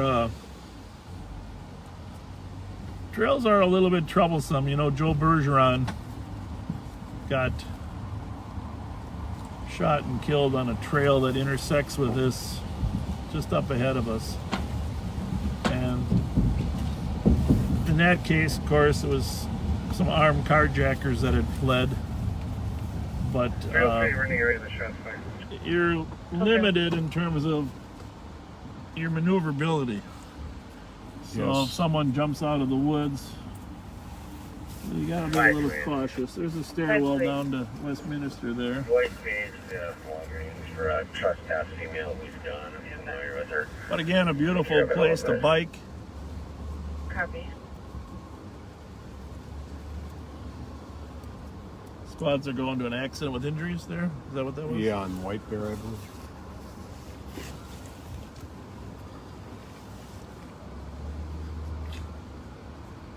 Anyhow, back to the burglaries. Just so you know, as it gets darker earlier, burglars know that if your lights are off and you're not home at 6, 7 o'clock, what they'll do is they'll look for 3 houses that have darkness and no lights on in a row, and they hit the middle one because they know there's no neighbors home either. And that's an evening burglar. It's very prominent in the months leading up to Christmas, October, November. Not to mention robberies increase as well. Oh yeah, Mr. David Hobbs was around. He was actually a nighttime midnight burglar. He would break into your house while you're sleeping, Mr. Hobbs. And of course there are daytime burglars that come in while you're working. Very prevalent there. But you got your daytime burglar, you got your evening burglar, and I mentioned the evening ones because we're going to see an increase in those. You got the midnight burglar. You have your garage burglar.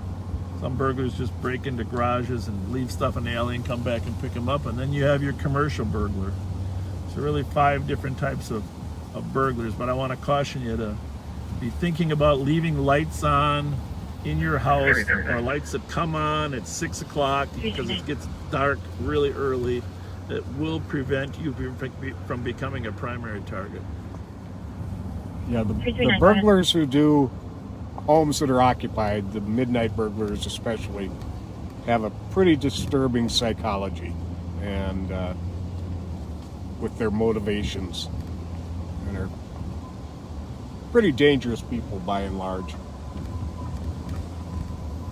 This used to be a railroad tracks. 339, did you have traffic? I don't know if it was which one it was. I can't remember, but when I was little, it was a railroad here heading out to Maplewood. This path now actually goes out towards Stillwater, almost ends in Stillwater. It's biking and walking and jogging.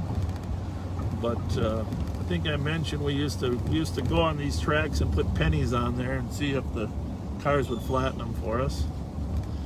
And occasionally, how's it going? Occasionally we would jump on the boxcars, which wasn't very safe, but they were all open. Just ride them for a block. Don't recommend that to, how's it going? Don't recommend that to anybody nowadays. My mom was always worried that there were homeless people traveling on the boxcars.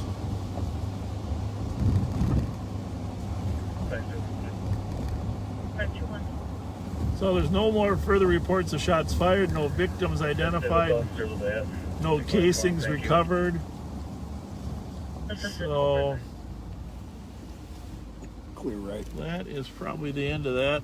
I think we're out on Edgerton, right? Is that? I believe so. So southbound on Edgerton from the State Trail, the Gateway Trail.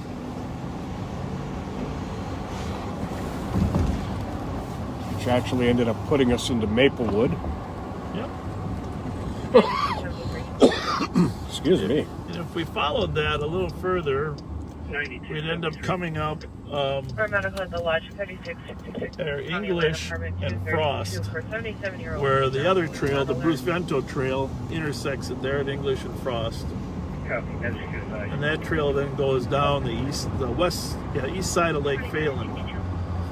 After you connect there, quite an amazing trail system in actuality.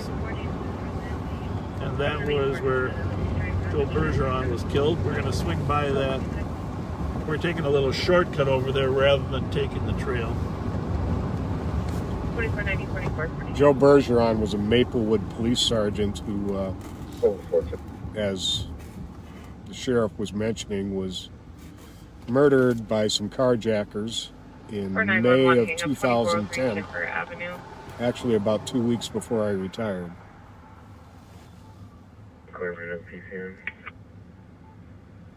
1246.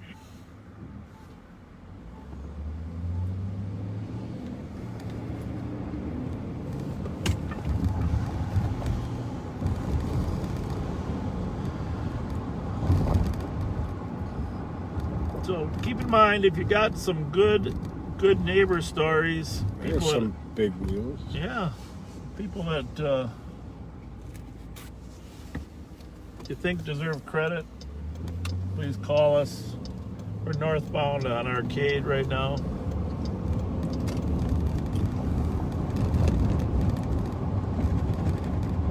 I don't know. We'll go around Phelan to the north side. Normally we can enter here, but we're in Lake Phelan. This is my old stomping grounds. My mother didn't live. Well, my mother still lives, but my family didn't grow up too far north of here. Right into Maplewood here. As I mentioned, I went to elementary school up here at Gladstone Elementary, up on Frost, and then to John Glenn Junior High School. I guess they call them the Jets now. We didn't have a mascot back then, junior high. They call them the John Glenn Jets.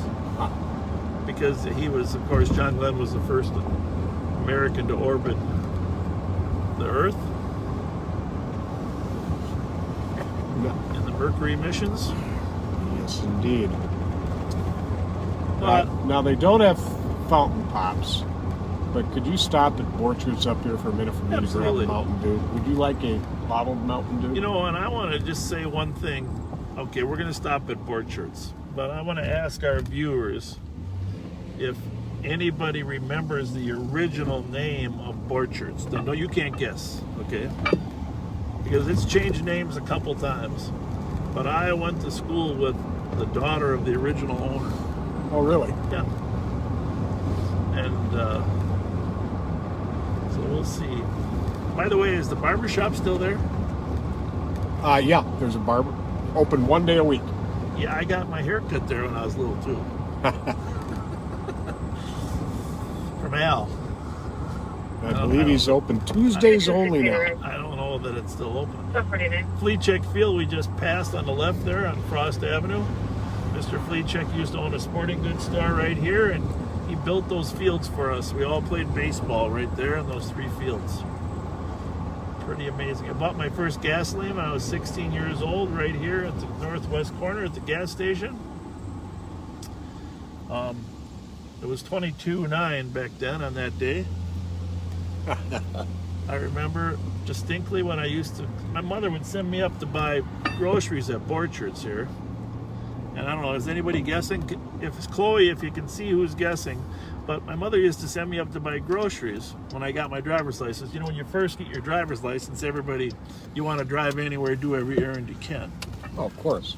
And I do know that a loaf of Wonder Bread was 25 cents. I don't know what it is now, to be honest with you. Gotta be. We'll find out when you're in there. I will. I'll find out what the loaf.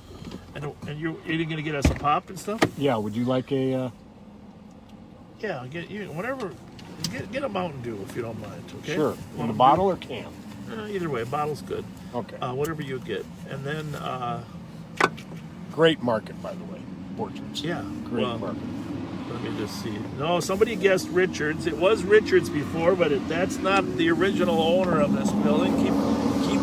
Keep guessing, and if you got his last name, you get double. So yeah, hey, get something to chew on too. What's that? It's like I can't have chips. Kind of my wife. Use your imagination. I can break and start an alarm. 150 Mountain Boulevard, covering hallway motion. Just gonna back up here, get a good view of. 3:30. Put ours back in. Get a good view of Maplewood Borchard's Market. Read it, 1251.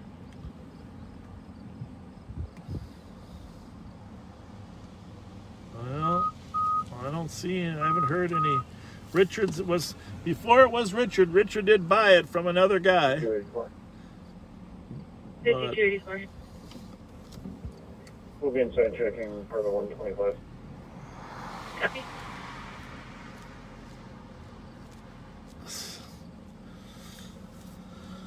So I'm just going to drive around because 5938. across the street, of course, 5938. was the liquor store. We're clear, sis. Still Back there. on off city. Copy 1251. My dad used to cash in his empty beer bottles at the liquor store. Saturday night, 1252. It's funny how you have those memories when you're younger. There used to be a little treadmill open door here to drop off your spare bottles. It's no longer there, but Mike's LP Gas is next door to Borchert's, but Borchert's Market was originally Rogers Superette. Rogers Superette was owned by Roger Crummell, who lived down the street here on Frost toward White Bear Avenue. He had a daughter, Kim Crummell, that was my age and attended North St. Paul with me. And John Glenn in North St. Paul, very, very nice person. And at her house, I watched the North St. Paul Polars in the state tournament back in 69 or 70, hockey tournament. They were leading Southwest 3-0. Copy 4467. They had an outstanding game going, and they ended up losing 4-3 in overtime to Southwest. Southwest went on to take the state tournament. One of the biggest comebacks ever in Minnesota State High School championship play. Very sad day for the Polars that day.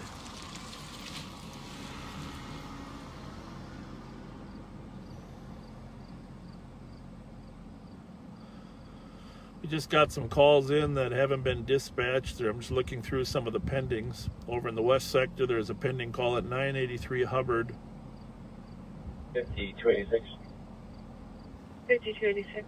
Comp notices a bullet hole through her basement window. There's also a theft from auto. 5286. Did she know you or what? Oh yeah. Check in the window. I can't go hot, Copy. but Yeah. I stuck with the ham and cheese. Good. Hey, David. You know Dave. Yeah. don't you? Hey, Dave, how are you? Good to see you. I was just telling how this was originally Rogers Superette, then Richards later. And There's a flyer inside the wall from Rogers from '68. oh, Yeah, there is. They got Really the ad cool. up. Yeah. So Well, Pat comes all the time. We're good buddies, so that's great. good to see you. Yeah. Something by, guys. Absolutely. Thank you for appreciating us. We like to hear This that. morning, I'm like, what's he doing on live today? All right, take care. Anything you need from us? No, just your support, and goes both ways. Thank you. All right, God bless you. Thanks, David. Thanks a lot. Take care. Oh, nice man. Ah, Really nice. I love David and his wife. Was that her that came out with the mask Yes. on? It was. Yes. Yeah. 339. Great spot, safe spot. 339. This is the heart of Maplewood. It originally was Gladstone. Comments added. Called the Gladstone neighborhood. Copy. This building on the right was the original police department, City Hall, Maplewood City Hall. The police department was in there. Oh, really? Yep. I did not know that. Chief Schaller, the first chief of Maplewood Police, is a wonderful man. Johnson Parkway and 7th Street with Minnesota plate 098. I think I mentioned before, but Copy. this Johnson is Parkway. where I went to kindergarten, right here at Gladstone Elementary on our left. Mrs. Johnson was my kindergarten teacher. Peggy Johnson, I think. And if I think pretty sure she's still alive. One of the most wonderful teachers. And by the way, thank God for great teachers. And I was very, very lucky to have a series of awesome teachers. And I just really appreciate it. I often thought about writing a book. Did you lose your cap there? I sure did. Could you pull over a second? Sorry. Emergency. You can't close up the Mountain Dew if we have a chase. Yeah, I'll be wearing the Mountain Dew if I don't find this cap.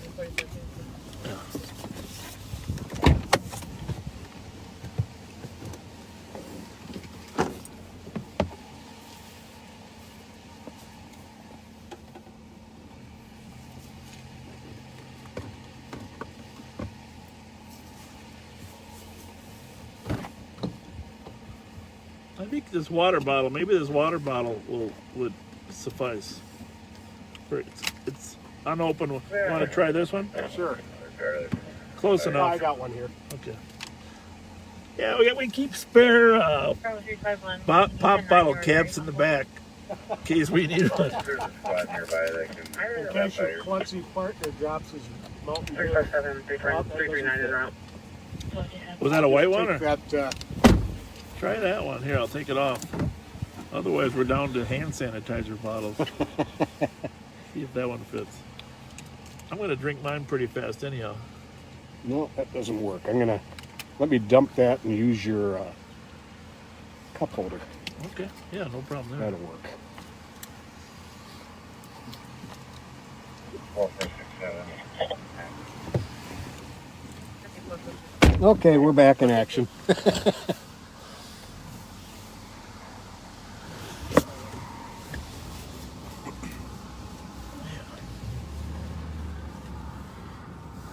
So, relatively quiet out here in Maplewood. We're headed toward Joe Bergeron Memorial, I think, before we stop there. So, better do that and go back there. The passenger took off on foot. He's going westbound. The driver here's bleeding in the head. I don't know exactly what they were doing.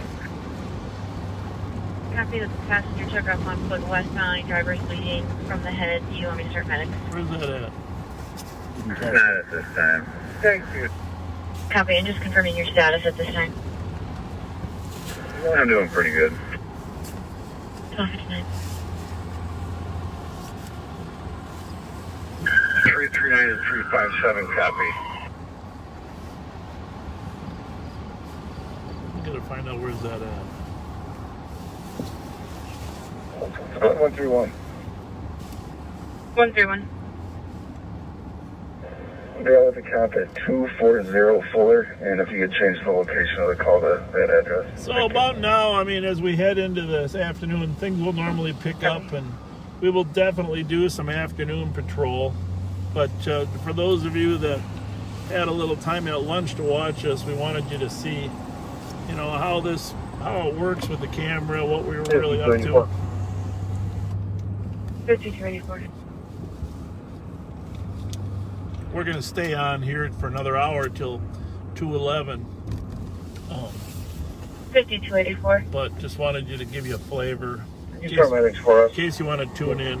We haven't gotten a hold of them, but we can see them outside. And it illustrates how, to those who have been watching it, right,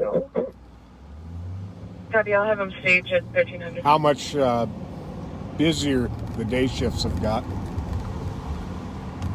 have been a lot of times when calls have been backed up and pending.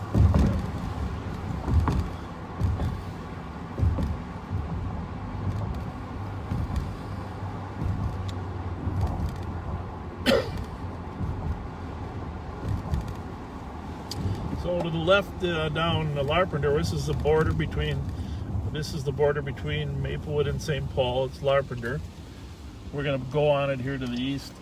To the left is Our Redeemer Lutheran Church, which was where I went to church as a young person, was confirmed, and just a great church experience. Just remember, Larpenteur is the north border of St. Paul. It technically is County Road A. And then 1 mile north of County Road A is County Road B. was clear within the And then 1 mile north of there is County Road C. Now I do as we head west on Larpenteur. I'm smiling. I really shouldn't be, but I've been involved in several chases in my career, and 2 of them involved chases that ended shortly up ahead. At the lake? Some criminals don't know their way around that well, and so when you're traveling in excess of 60, 70, 80, 90 miles an hour, and you come over this hill and suddenly you realize no more road.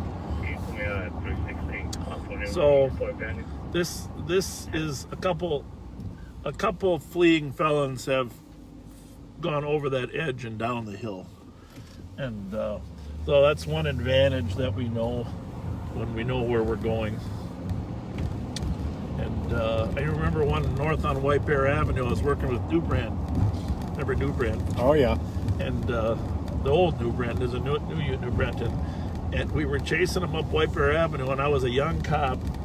And New Brand says to me, the car's going 100 up White Bear Avenue past Larpenteur and County Road B. He says, "Slow down, kid." I said, "Okay, but why?" He says, "Just slow down, back up. He's not going to make that turn." It used to be known as the Schwinn Shop turn, because there was a Schwinn Shop bicycle shop where the U-Haul is now there at White Bear and County Road B.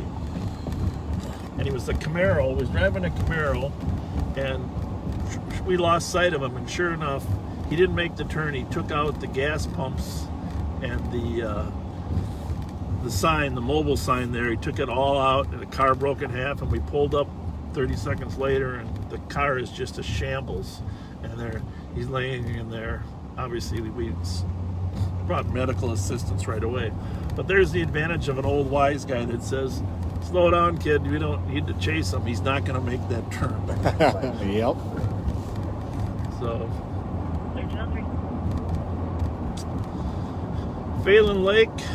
I lost track of why we're down. We want to go take a look at the Bergeron Memorial, right? Yes, we do. And I'm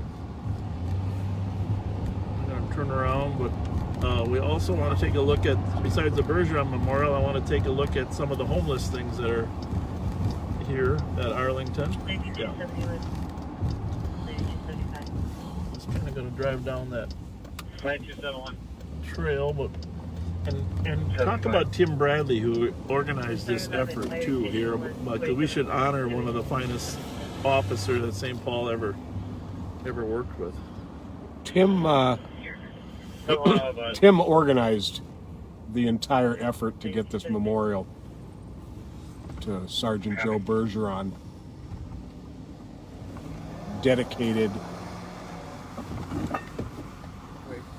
and this is it right here. This is now the Joe Bergeron Pass of Bruce Vento Regional Trail. Tim Bradley was just a long time East Side police patrol officer. Spent many years working with Lucia Robleski. They did bike patrol. They walked the beat. They interacted with people in the best possible way. Right up this trail is where Joe was killed when he came upon the suspects. But why don't you read that just so we can read what's on there? It's, at the very top is a replica of the Maplewood police badge with Sergeant Bergeron's badge number of 357. And it says, "Sergeant Joseph Bergeron, Maplewood Police Department, gave the ultimate sacrifice on May 1st, 2010. With heartfelt gratitude, the community reclaims this earth as sacred ground to honor a peaceful warrior. Joe Bergeron Pass, Bruce Vento Regional Trail." Wonderful man, beloved by many cops.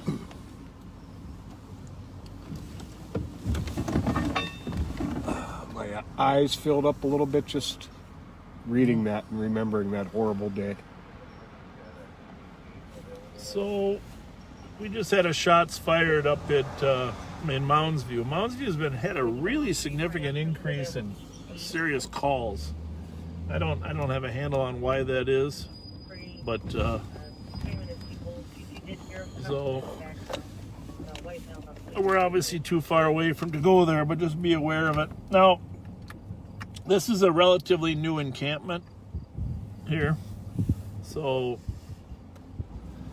many of these, I shouldn't say many, some of these people came from the ones that were displaced down in St. Paul. This is St. Paul as well, but I'm going to talk to this young lady, see how she's doing. Chris, I'm not. How's everybody holding up? Good, good. Nice day out today, huh? It's all good. We just thought we'd check on you guys, make sure everybody's safe.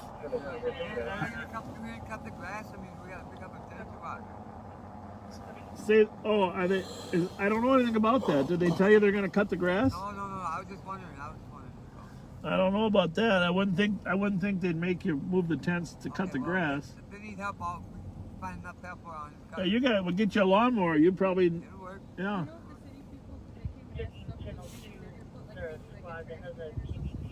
A trash can. There isn't one here. Nope. There's not even a trash can. I'll find that out. No. You know what? It's a great question. There should be a trash can. Now, obviously, it'd be nice if there was some sanitation, right? Has it been relatively safe here or not? Yes, fine. I mean, especially for women, you know, we got the back. Where did you come from? You were on Kellogg? How many here came from Kellogg? All, everybody? And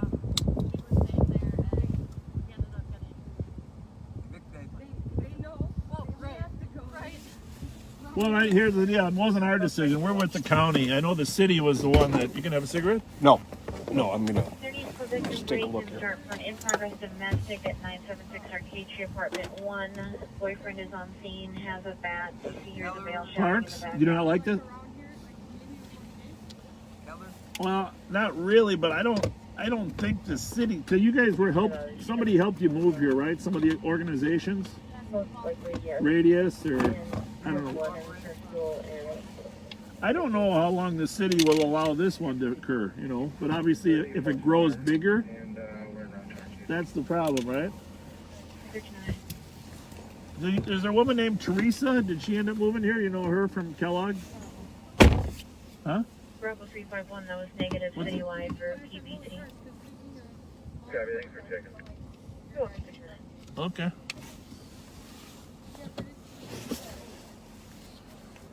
As good as before.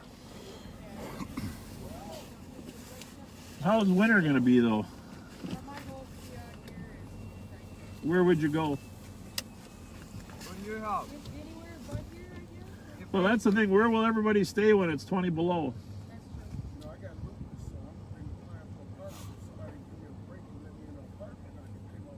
Yeah.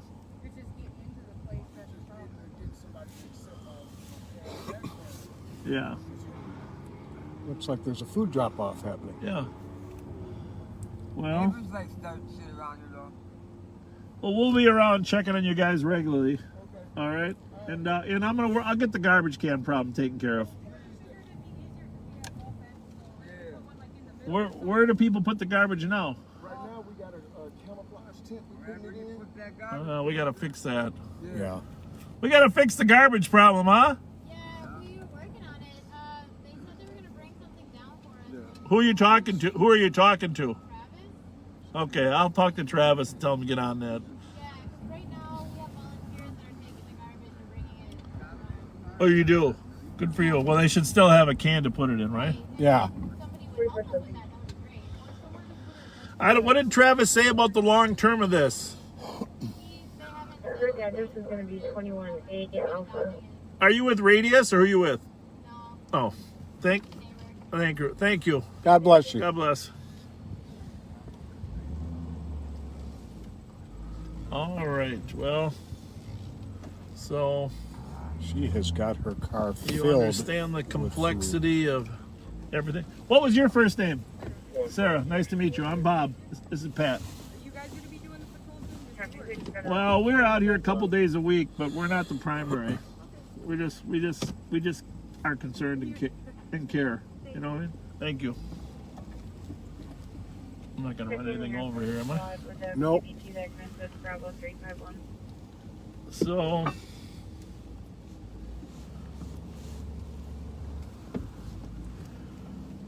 obviously this is the conundrum of moving people off of Kellogg. As you saw there, people were from Kellogg and 35, which in my estimation probably had less impact on the rest of the city than this. Is other people apparently helping or not? I don't know what that situation is. Copy. The mail is now outside of the address and pounding on the door. So that's at English and Arlington, across the street from to Bergeron Memorial.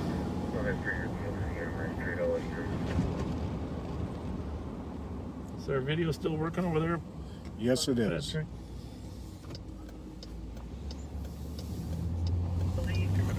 Focus tap. 32, 40-year-old male, 6 foot average, still wearing gray sweater, checking there.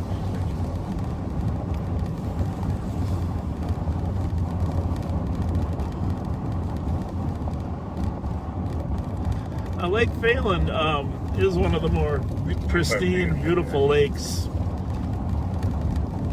in the Twin Cities, in large part because no motorized boats are allowed. Right. Occasionally you will see a DNR boat or a sheriff's boat out there. They do allow small electric motors, not to exceed 10 horse, to be out there. If you want to bring a little electric trolling motor. But I've done that myself when my son was very, very little. It's kind of fun. But no motorized boats out there. So there's a 90-foot hole in the middle out there in the north end. That's what I was just going to ask you about. I had always heard that. There's some good fishing. You can actually catch some walleyes down in that hole. No kidding. Yeah. I will have to say my first triathlon was swam here and ran around here. And biked, we biked out to Centerville. I was obviously very much younger.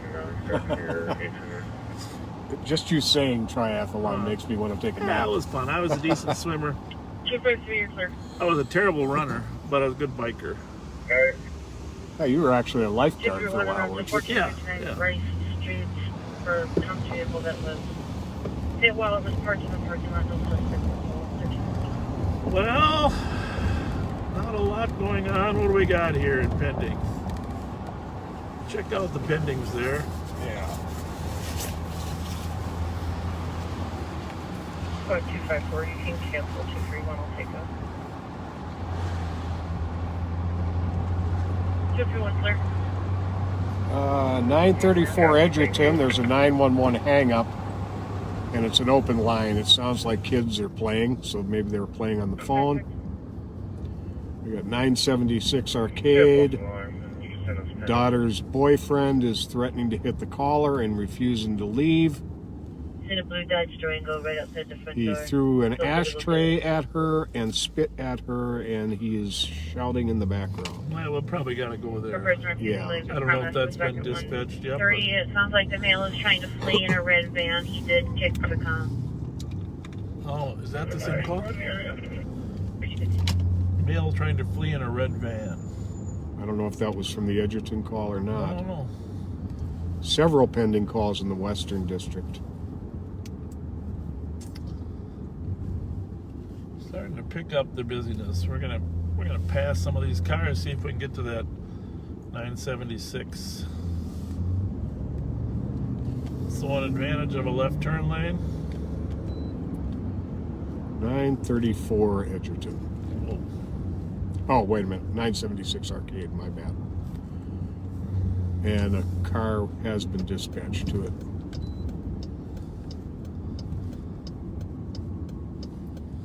And that is where the red van is leaving from. All right, so we're on the lookout for a red van. Yep. Score 282. Hopefully, we didn't just miss it. 23 on the outside side with 1. We're about a half mile north, so Tell me with 1 is it? possible we could catch it. 4436 and 4437 getting cancellation.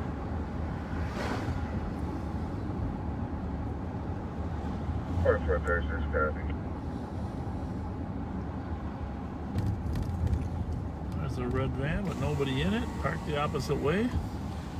4437, did you copy? 1317.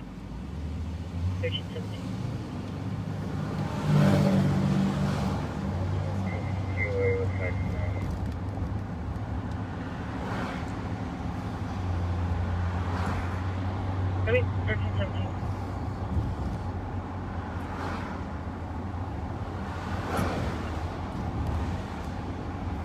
Shots fired, 762 Holly Avenue. 5 to 6 shots heard, nothing.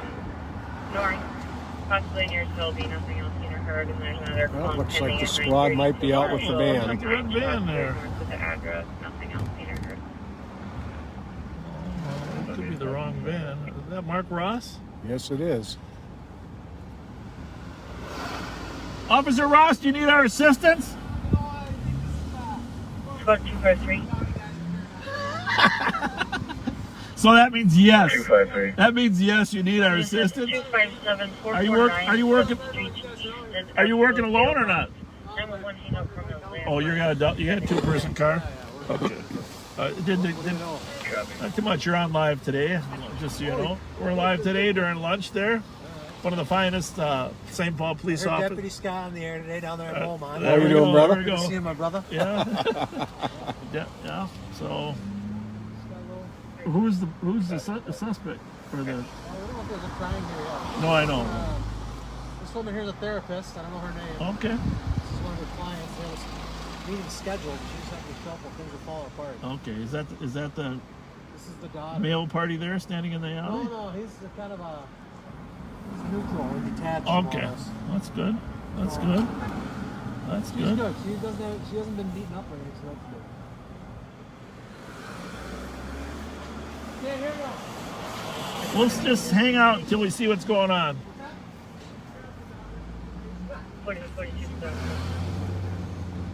So as most domestics are handled, they divide up, and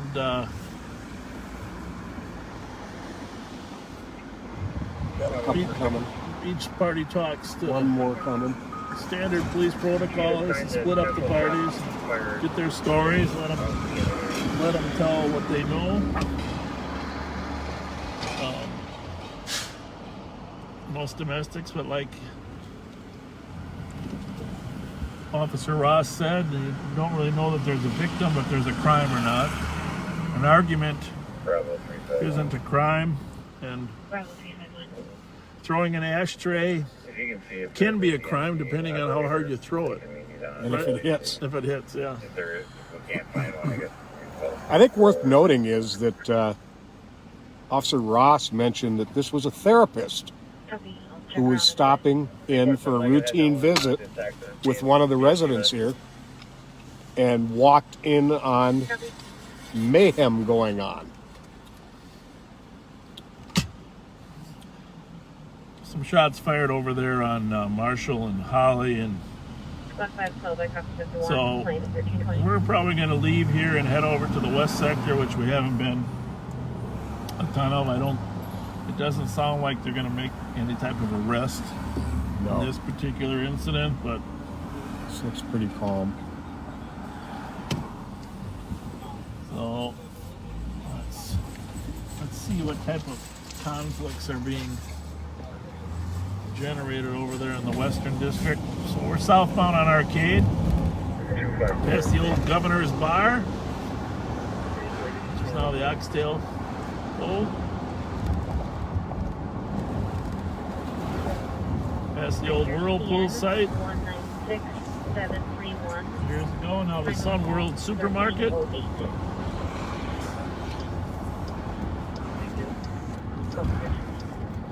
Sneak over there on Phelan Boulevard. Really the brainchild of Senator Randy Kelly. Build a development corridor down here on the east side going all the way out to Clarence and Maryland, where the BCA was the anchor. Bureau of Criminal Apprehension is now the anchor on that end. And down here on this end, the anchor is Health Partners. Multiple clinics from Health Partners.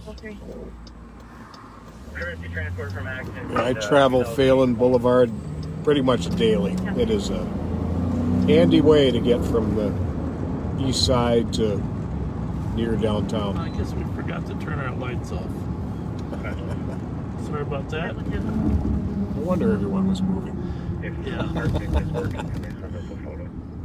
Sometimes when the lights are shining, we're going to show you the inside of the squad car some night in terms of what equipment we have here. This is a pursuit-rated police vehicle. It's got heavy-duty everything in it.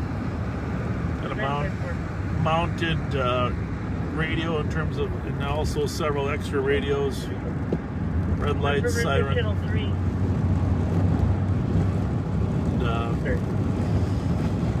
we have all the other equipment. Stop sticks, mace, medical equipment. A collection of Mountain Dew tops in case Pat ever loses them. I found it, by the way, during that God stop. bless ya. Oh, I found your flashlight thing, but I forgot to bring it Friday night. Sorry about that. Perfect. Anyhow, here's the Health Partners Clinic. There's another one up there, neurology. All this concept, you got to give Senator Randy Kelly credit for fighting to get state funding to get this road done and to create these development districts on both ends. See the skyline of downtown as we're coming in there.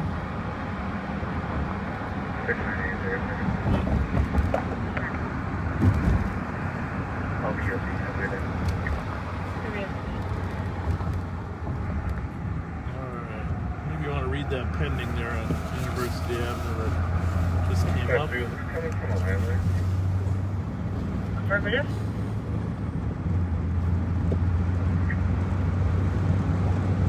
So at 555 University Avenue West, Max Brake and Muffler.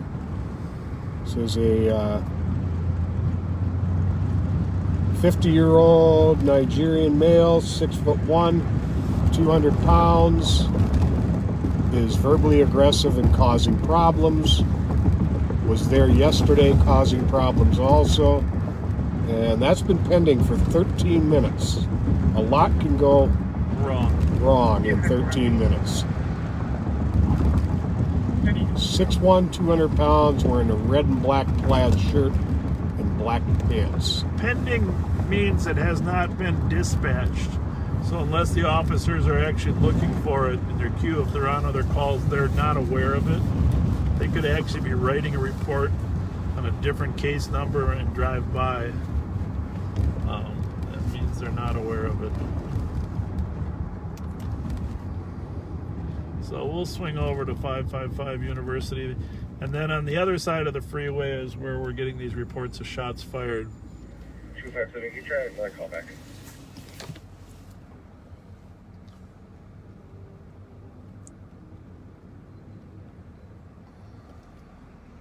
$13.25.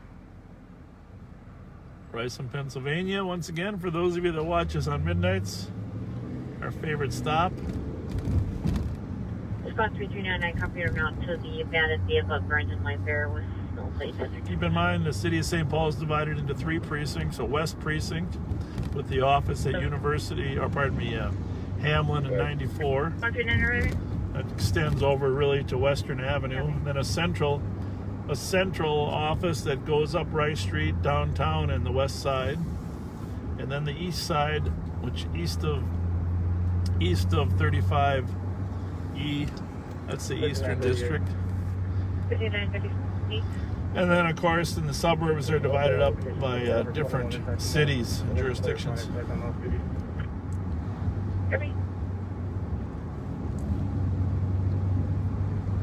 So there's the cathedral in front of us, St. Paul Cathedral.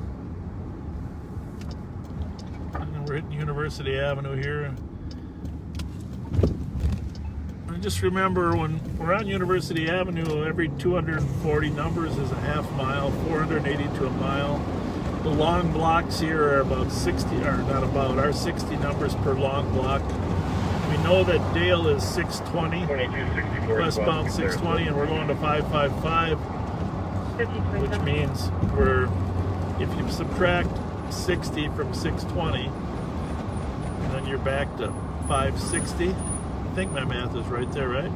Yes. So the 555 is likely the corner of Kent and University.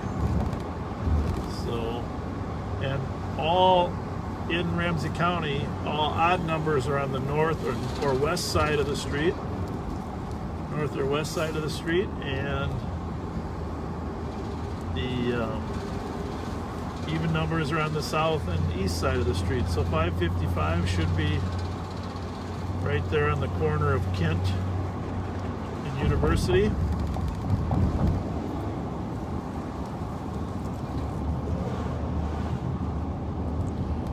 There it is. So we're going to scope by a little bit, see what we can see. If there's anybody acting loud and boisterous. Can't see inside the place. 832. We'll be clear of that apartment So complex. it's supposed to be 6 foot tall. Copy.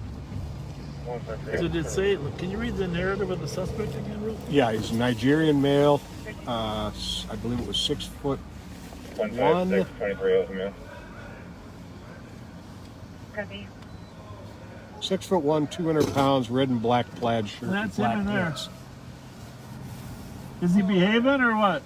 Yeah, he won't leave. He's not supposed to be back here, and he's being very irrational.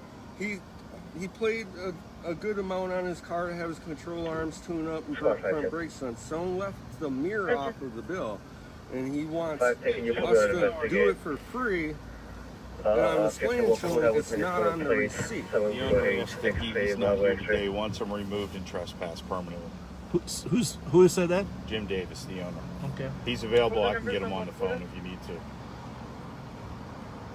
Oh, there's no need to get him on. We'll send him on his way. And Thank you. Sorry to bother you. You guys were here yesterday. Are we going to have to calm down? Hopefully, we were hoping it was over. He was here yesterday? Yeah, we got him calmed down. He went and got cash, paid for his car, but the mirror got left off the list, so we never did the mirror, and he's upset that he has to pay more money to get a mirror put on his car. But it's not on the receipt. Did he have a quote originally? Yeah. But is there an itemization of what was on the quote? Yeah. Was the mirror on there? No. Huh? No. I can get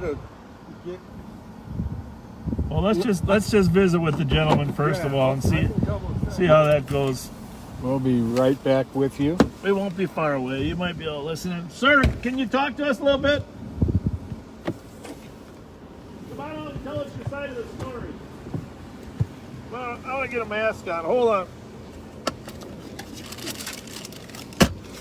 You got a mask on there, sir?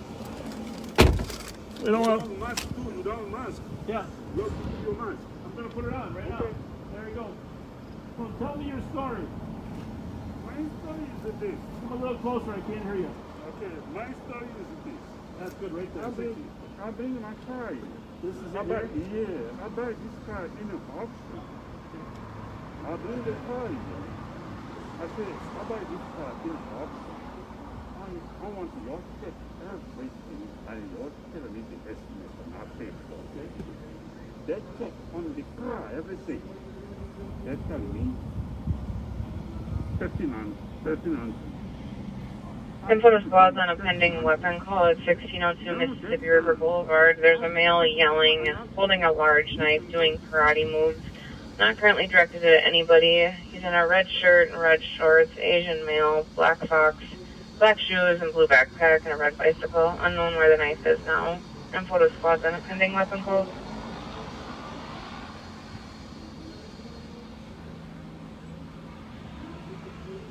286. 283. 286. Philadelphia, the place is 708. X-ray. Bravo, X-ray. Copy 1331.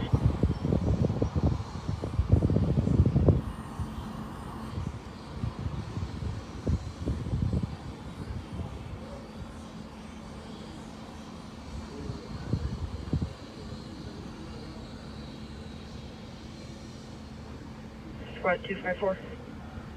254. I'm going to be clear with a state accident report. Report 1332.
One 156 for case number.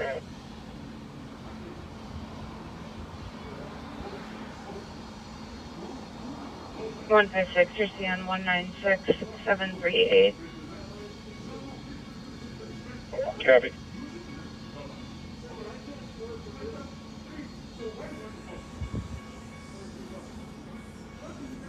Roger 34.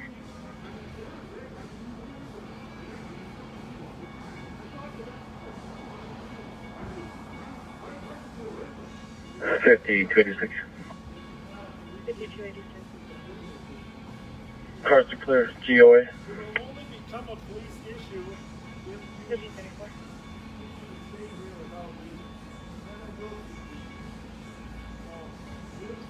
$22.61, $22.65. 6-1. 6 for domestic 1316 Wagon Millcorn. The township caller's 18-year-old brother attacked her. She's waiting outside while brother is inside.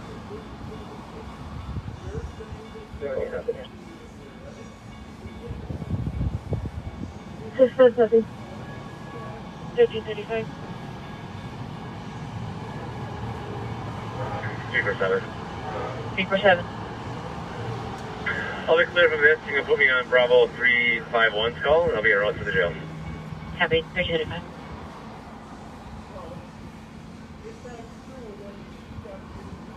C9, I'm familiar with Fergie. Copy, thanks.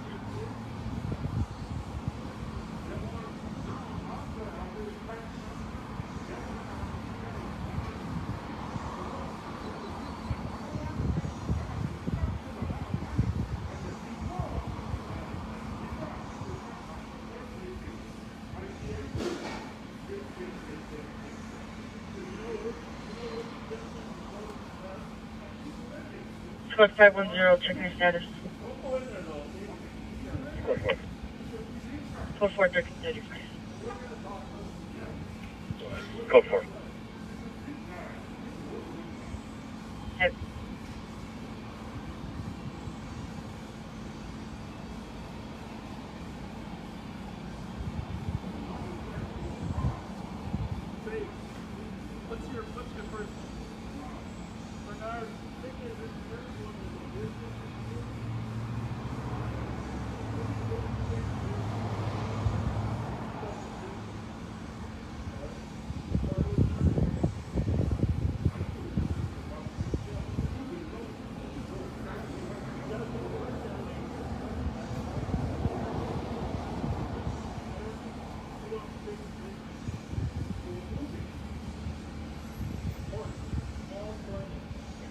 1156.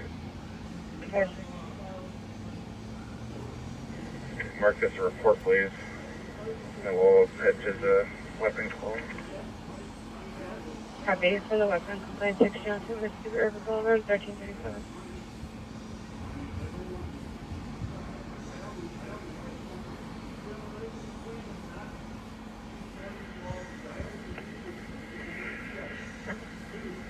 Yeah, if you could, the vehicle comes back clear, the VIN does. If you could change it to a parking complaint, and I'm going to send you a message to, you know what, why don't you leave it like it is for just a minute? I'm going to add a comment.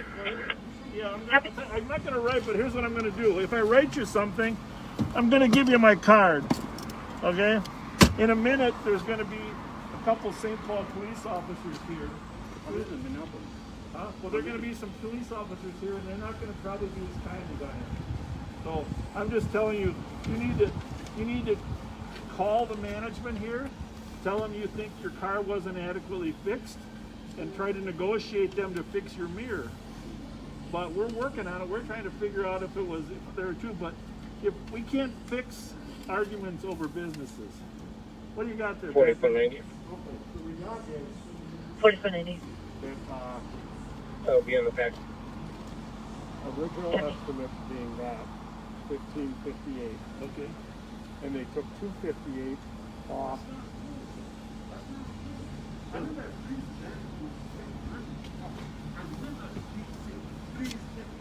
No, but they did it because they couldn't fix it. Bernard, why are you frustrated with us? How did I put you down? Because if you don't want to listen to what I'm saying, you take the 1500 and you don't want to listen to me. Well, I've listened, Bernard, I've listened. 282. Yeah. When did you take it? Yeah, Mark, this is Pacific 258. Your DOC. And I can't put it out. I was going home. But that tells me 1300. I don't take my 1300 and I'll give it. Copy, area check, Robert Street South and Cesar Chavez Streets. No comp You to can't complain, and see. you have complained. Drove by We and a support female your right to said that she complain. wanted to kill him. But now it's- She was across from complaining the isn't liquor doing any store. good. You need to Native take female, 30s, 5'6", medium claim build, wearing a in pink small hoodie. claims court and try to 139? get your $100 back. 139. Right? How much You can money send me do the you shots think you fired and I'll deserve? check the area. Copy for the shots fired. 932 Marshall, 1339. I don't think they're not going to fix it. 4436, 4442. Well, what if they say they're not willing to do it for less than 100? Then what? 4442. I think this is the same guy that people have been calling about a couple times today. Apparently he's standing in the Bernard, park. I understand your Looks like request. he's praying If or I was in meditating. your situation, I would Black male, complain tan too. jacket, Okay? blue jeans. I get it. At But Western Hills once Park. they refuse to do it, you have to go to a different course. Law enforcement doesn't fix these kinds of problems. 333. You know? 333. We don't fix it, and the problem Change it is to a the longer property you damage stay accident. here, I'll clear it here in the greater a likelihood minute, that and I'll someone's go with gonna come. 339. When the St. 319 Paul Police cancel. Department get here, they're Copy, going to give you a 69, no you can clear. Thank you. trespassing order. And then you're going to Sure. not be able to step on this Thank you. property again. So wouldn't it be better if you just tried to resolve it a different time through the telephone, email, talk to management? I mean, do you have their email address? Well, have you emailed the owner yet?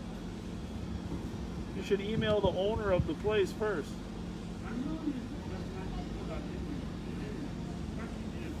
What do they have to say inside there, Fletcher? That this shows all the work that was done and what all of the work cost, and that the mirror is another $150.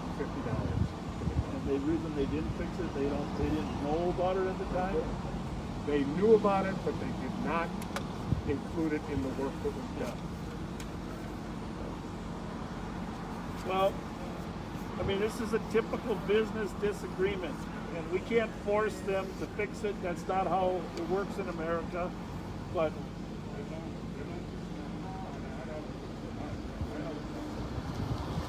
no, we don't have to accept it. There are.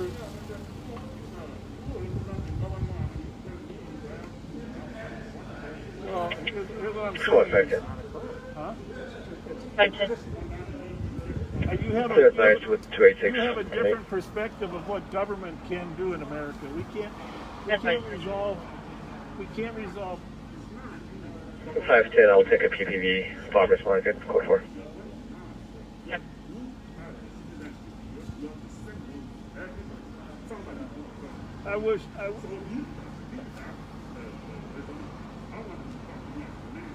I am talking to you as a man, and I'm insulted that you don't. Yep. Well, you might know your rights, and that's great, but you don't know how law enforcement works, because we can't resolve disputes over $150 car repairs. Can you also log me out, please? Unfortunately, that's left to the small claims court. And you can fill out a form and you can claim that they charged you too much or they didn't do the job. And you go and you argue over the $150.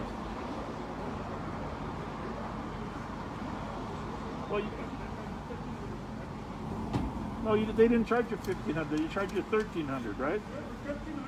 Yeah, but the original quote was $1,500. Oh yeah. I'm just looking at the documents. Hey, sir, before you go anywhere, I just got a question for you. So, if he wants to appeal to the owner of the business, does he have the owner's information? 22, pick one at the area. Can you do that? Get the owner's information and then you can appeal to them.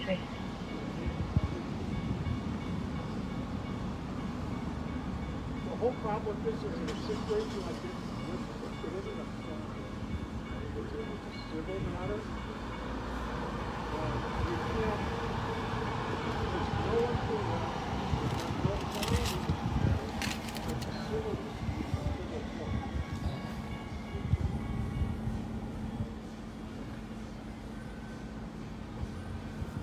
All right, so what do we got there? Is that the owner's card? Well, it's Jim Davis on it. Yep, he's the boss. Yep, he's the general manager. Yep. He's not here right now. Nope. Now, someone mentioned Jim Davis didn't want him here earlier, but he hasn't actually talked to Jim or not. He hasn't. Okay. But he said yesterday, get him done. He called the Well, cops okay, but yesterday. you tell Mr. Davis that he should take his phone call, okay? Okay. At a minimum. Here's the owner, Mr. Davis. Give him that card. You don't want the card? Please just take it, okay? Oh, you have one already? Have you tried to call the owner? Have you talked to him?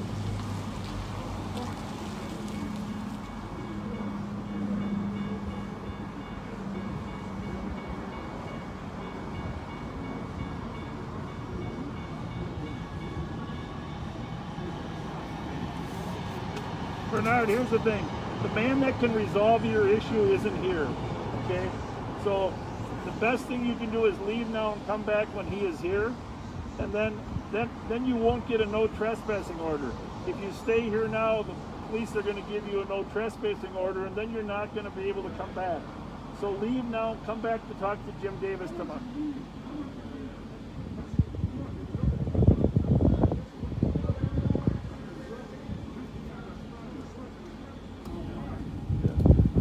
Come back tomorrow and talk to Mr. Davis about your rights, all right? Thank you.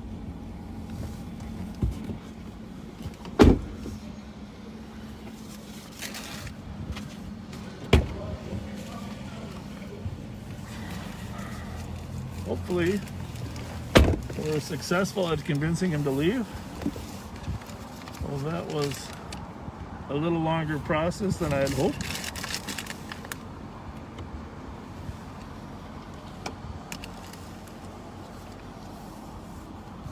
Never mind the fact he doesn't have a license plate on the car.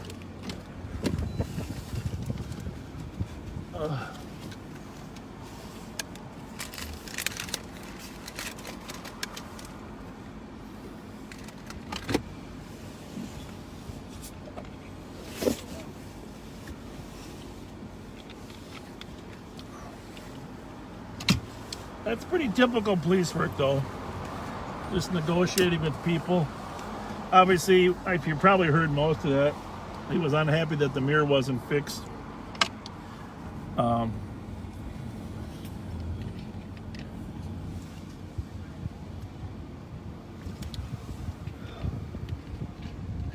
He just bought that car in an auction, so he's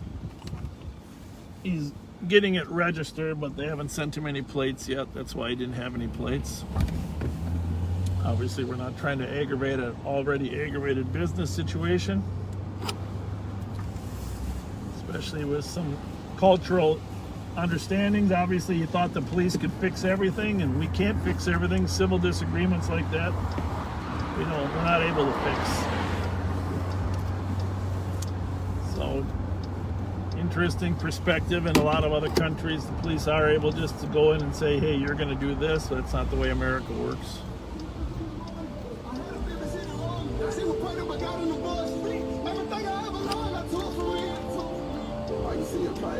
Ready for a radio broadcast here? Yes, sir.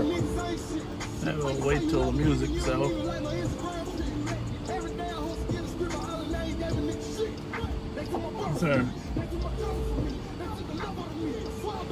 Trying to get him to roll his window down there, but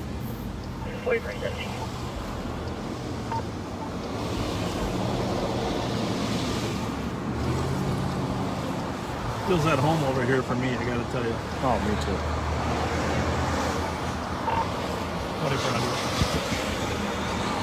2400.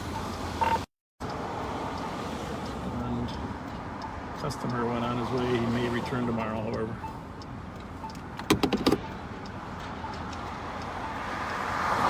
Copy.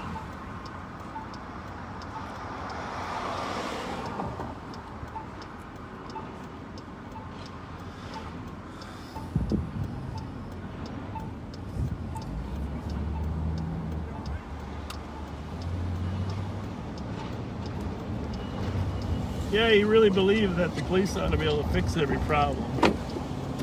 Get a $1,300 bill that bottom line on it is there was a mirror that wasn't fixed that they said would be another $150. It's probably not too complicated. It looked like cabling that goes from an electronic box to the mirror, right? That's what it looked like. And I gotta give him credit for wanting it fixed, because if it was me, I probably just would have put some sticky tape on the backside of the mirror and put it in the spot that I wanted. Some people like things fixed right. And some of us are satisfied with what makes do. Yeah. I mean, it's not that the mirror wasn't adjustable, it's just that you had to get out of the car to fix it. Right.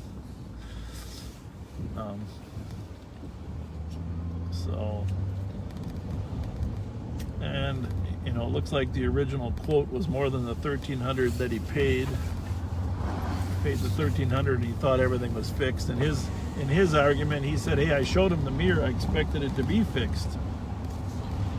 But obviously, it's at some point when you have a $150 business dispute, you have to go to small claims court and try to get it rectified there.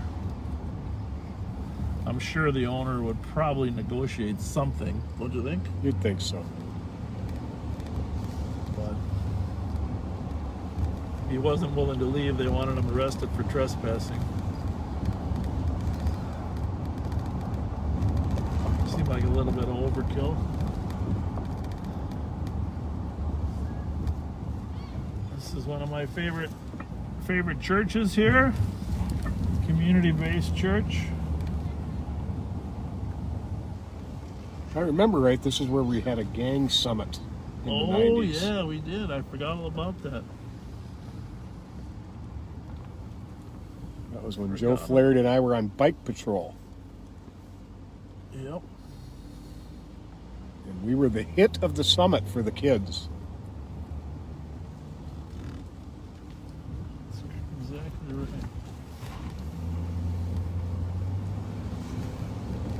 Reverend Thomas is here now. 444, Copy.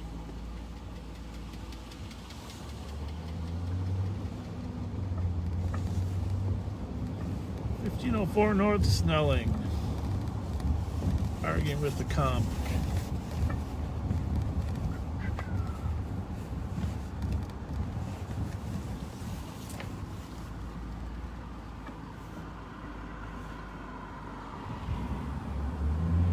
Well, let's run over here. tool around a little bit.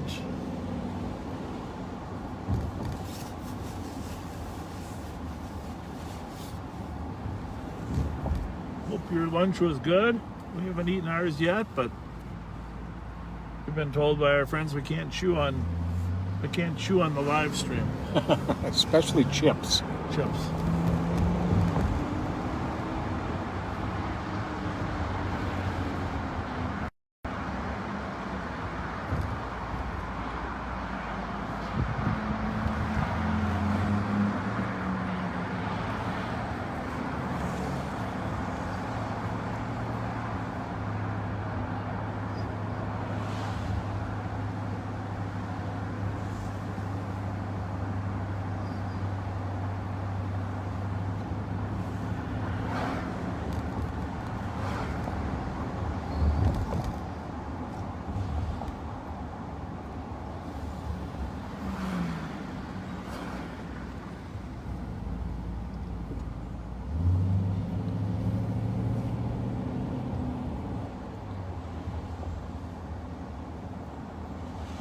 Southbound on Selby here, crossing Dayton. Up on the right is one of my favorite restaurants, the Handsome Hog. Owned by Chef Justin Sutherland, who was one of... Would that be a dichotomy, or what do you call that when the handsome and doesn't go with the hog? I guess a matter of perspective. Yeah. Because they find, and I find, the hog very handsome. Justin won Top Chef, actually, on one of the food networks. You know, unbeknownst to a lot of people, hogs and pigs are actually some of the smartest animals out there. Oh, yeah. Smarter than the canines is what they say. Which is an amazing thing that we... I'll just leave it at that.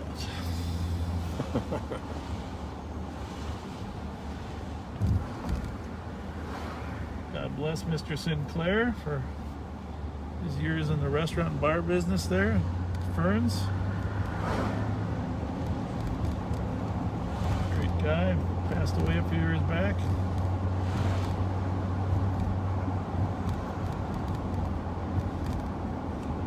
His son Johnny is good friends with my daughter Casara.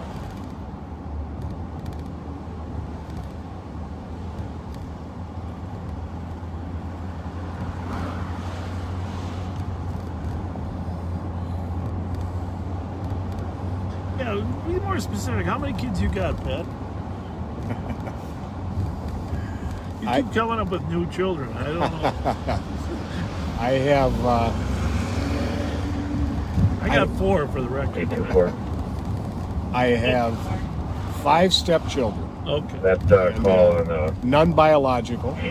I'll be clear with the report. Everybody should be clear. Raised 2 of them from when they were little, and I didn't know that. I am dad, and they're my children in every way, shape, or form except blood. Good for you. That's how I feel about all my children. Good for you.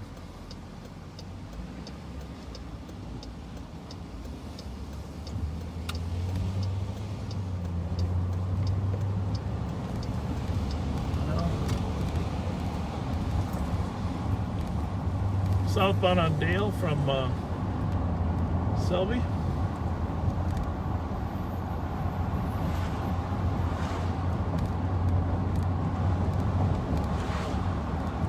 Sweeney's.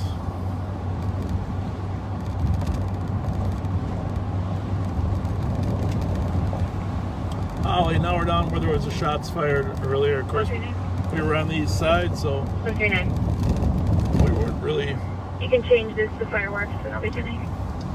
You're early, no. Okay. You're gonna if you monitor us on Fridays, you're gonna hear us running around trying to figure out where the shots fired are coming from. That's something that the shot spotter would help us so much with if we had that technology.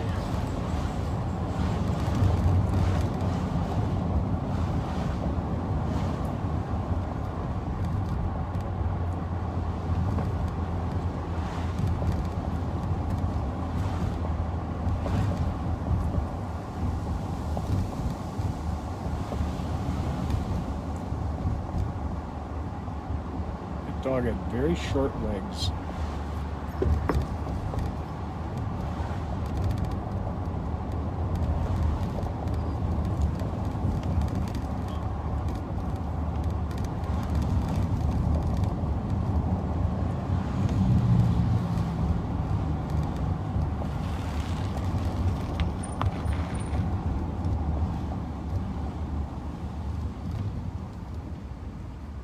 Biker, am I going to hit him or did he go?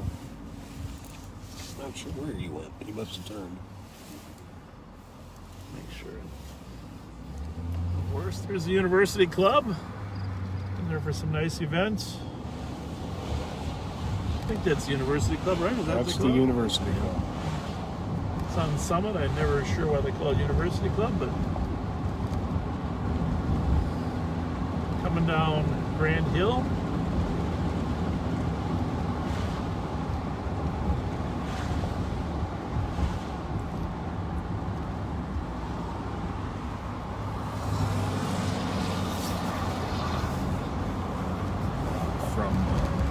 Chris.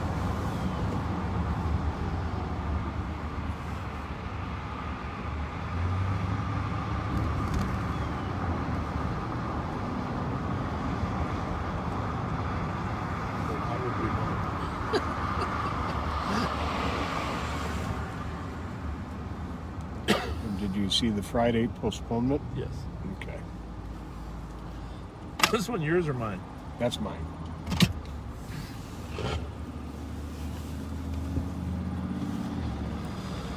If I left my Mountain Dew at the muffler shop, I could have done that. Oh, could I? you never went away from the car.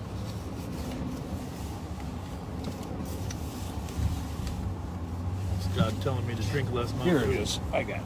Well, maybe not. All right.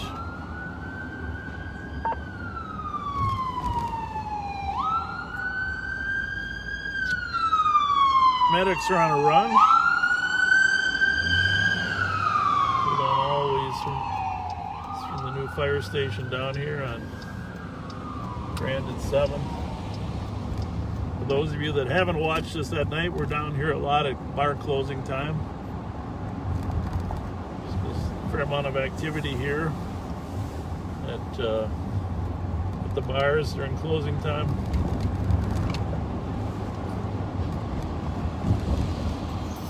Burger Mo's isn't usually open at night, but McGovern's is.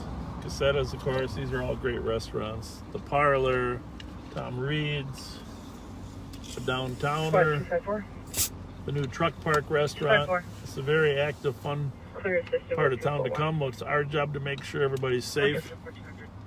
Sometimes at bar closing there's disagreements, and this is one of the few commercial strips in the metro area that allows people to go in and, enjoy a bar. Now, they're supposed to socially distance, but in Minneapolis, they've prevented people from actually being in that bar type environment. Everyone has to be at a table.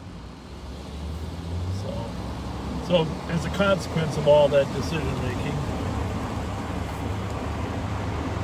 there are occasionally disagreements at the end of the night. Is that a fair way to put it, or? That would sum it up very well.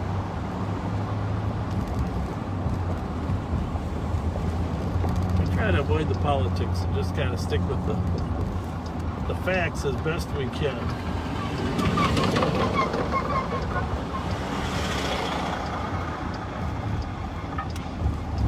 We are back downtown.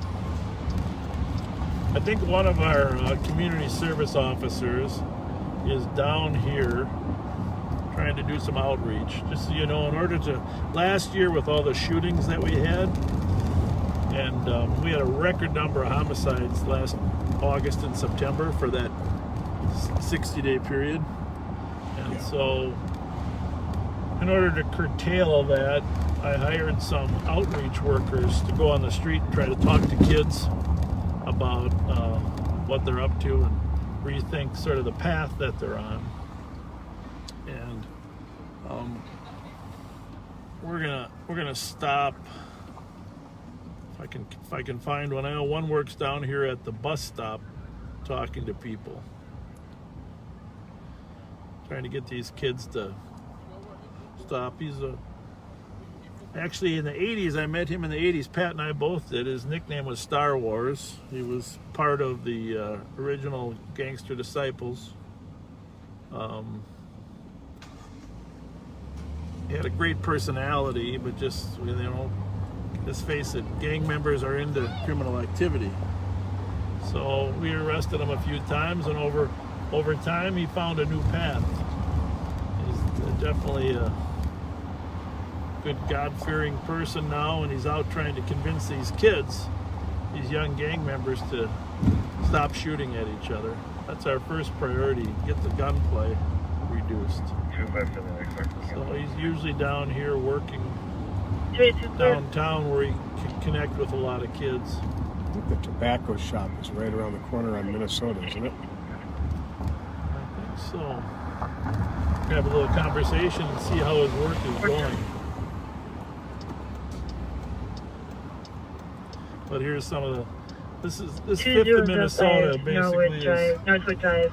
Phone call regarding theft of mail. She's yelling. On the Comes Ring doorbell today. Anyhow, his name is Andre. His nickname Star Wars. But going to see how he's doing down here. You probably won't get to see him, but you might be able to get to hear. Andre, what's going on? Come over here. You're live on Facebook. Tell us how your outreach is going for these young kids. What are you up to there? You got some good outreach going? Oh yes, of course I do. You see, it's quiet, and I'm just doing my job. How you doing, sir? Good. How you doing, Andre? I'm all right. Let me step back a little bit. There you go. That'd be good. Yeah. So the wind's blowing, so we won't catch COVID from each other. You got your mask on, though. I don't know if I should put mine on or not. I don't have nothing, man. You know I ain't got nothing. So anyhow, you want to tell a little bit about your story about, you know, how we met back then, you and I and Pat back in the 80s? Well, y'all was chasing me. Y'all could have told them that. Y'all was chasing me. Well, we didn't want them to know that we could run faster than you. No, man, but I'm just going well down here, man, you know, taking care of these young Tell boys. them about your story, though. Tell them you grew up in Chicago. Well, they know I grew up in Chicago, and I came down that. here when I was 18, and... Well, you were a little kid. You're in the projects. They wanted you to be a little leader. But, yeah, they wanted me to be a leader at 11 years old, you know. Yeah. So I became a disciple and came here when I was 18 and started the disciples here with a couple fellas. You know, but I mean, no, we're proud of you. We're proud of you for the changes that you made. But yeah, man, I had to change my life for the better so I can help these young gang members. You moved to Florida for a while, you know. For 15 years. 15 years just to get away from some of this BS. Well, yeah, I had to take a break. Get away from it, and Am I on? They see me? Huh? Do they see me? No, but they can't see you. But if you want them to, the camera's facing forward. You know. They can see you later. They can hear you. They can hear you. Okay. They can hear you. But I just want them to hear your story because it's a fascinating story. And you and I kind of kept in touch after you moved to Florida. Yeah. And so you came back. You're working at Ruby Tuesdays as a cook. Yeah. So so now you're working for us, trying to keep kids from shooting at each other. That's it. That's all, and it's working. Yeah. So all they need is a little bit of coaching. That's it. That's all. And I need a little help from the rest of the OGs to come down here and help me. Yeah. You know? So, yeah, we haven't had many shootings downtown. You're not going to have none on my watch. I don't know about when I leave. So anyhow, you want to, every morning you send me a copy of some scripture. Every morning. You go, and I appreciate that. And there's nothing better than to know that I know you've God's been an important part of your life. Well, it's different, man, when you come from where I came from and then get with God. You know, I changed my life for the better. I'm very proud of you. You know? Very proud of you. So I just looking at what you sent me and thank you for your work. But I love to ride with y'all one night in the back. Just for old time's sake? Yeah, just let's roll. There's no Yeah, there's no roll. screen back there. Huh? There's no screen back there. Well, we can put one up there, right here by the mirror. And go. Now your shirt says Neighborhood Hope. Neighborhood hope dealer. You're a hope dealer. That's right. You're dealing hope. That's it. I That's like all. that. I like it. I like it. Neighborhood hope. Go get your picture on there. Take your mask off though, so they can see you. There you go. Right here, right here, right here. That's Andre. Neighborhood hope dealer on his shirt. He's dealing hope. Dealing hope. Andre Robinson, ladies and gentlemen. Ladies and gentlemen, thank him for his work. Thank you, Andre. You're welcome. All Take right. care. All right, keep Good to in see touch. you, Andre. All right, and tell little Susie to stay out of trouble. Yeah, I will. By the way, Andre doesn't have Facebook, right? No. You can't even watch yourself. No, I don't want to. I got you'll get one from me. Okay. All right. Yeah, thank you. Really nice man.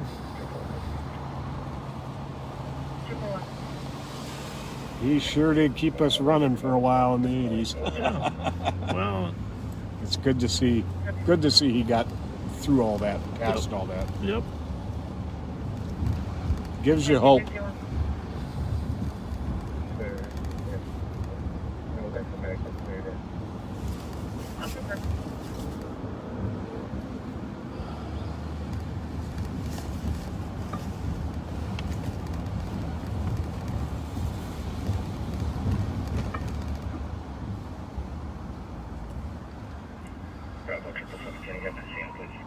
What we got going? Anything? Doesn't sound like much, huh? Your case number 196771. Received. Assisted. I'll be back on duty. Copy, 428. For disorderly, checking in job site near 1665 County C. Charlie 2 for a female that's screaming very loudly for the past 15 minutes. We are going to keep going for one more hour. We got enough time. Just so you know, thought I had a meeting that's been canceled, so we're gonna go till 3:11. We won't be going any longer than that. I got a 4 o'clock meeting to go, and while I enjoy this the most, it takes some administrative work to run the department. Yes. Keep this place going, boss. There's a medic behind us. Oh, he turned off.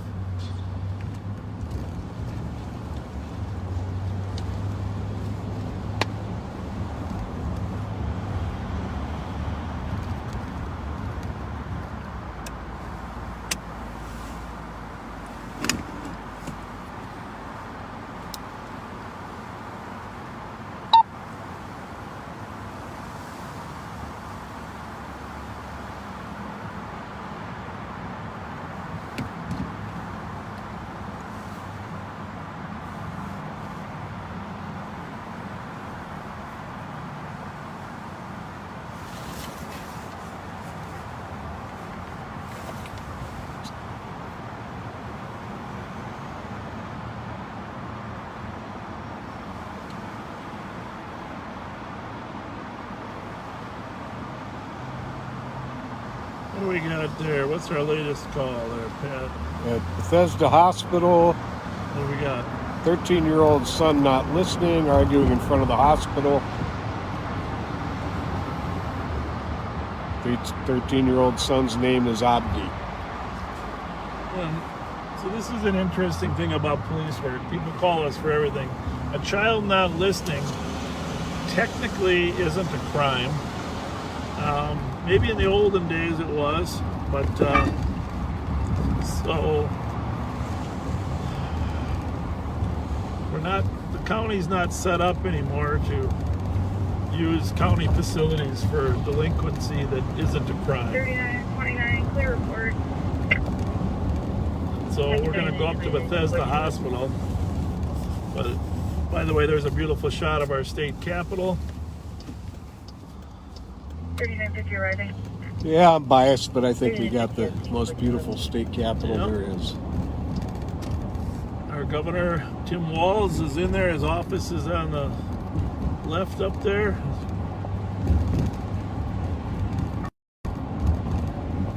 transportation building, administrative building, house building, state office building,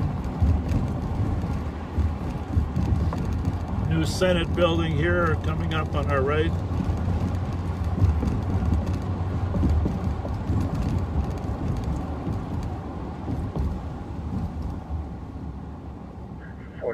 Go ahead and send me the 911 care advice for now. So basically the governor's office in the state capitol, the Senate leader, Paul Gazelka, his office right here. One of these windows, those are the two main negotiators. Right now you'll see in the news, you probably saw them both on Almanac there last week. 3950, should we clear assistance? So, anywhere in particular? Sounds like on the Capitol Boulevard side. Okay. At the front entrance. Is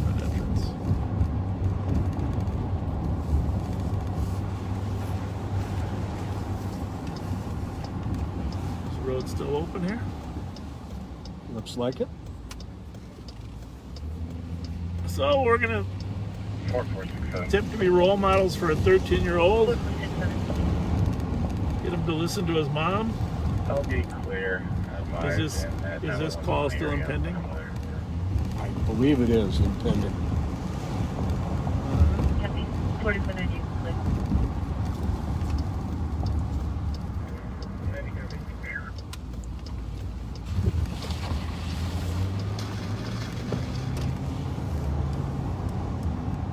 4490, you can take the phone call for a civil issue if you want for 1725 military.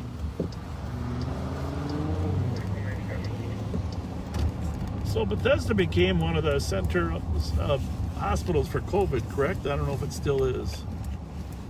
Yeah, I believe so. I don't know if it still is, but 1413. so we gotta be a little careful in case people here are. That looks like Lou.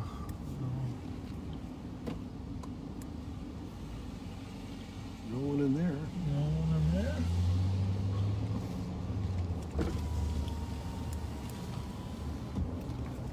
Well, we're not inclined to go into a hospital. Well, it said they were out front, so maybe the parent got them to listen. This is not an entrance. All deliveries through the Skyway. Okay. 7218. Yeah, maybe it's the parking ramp Skyway that they come in on. For medical 2901 Mount View Boulevard, apartment 205, 66-year-old male, injury from a fall. 18 got the much. 1414.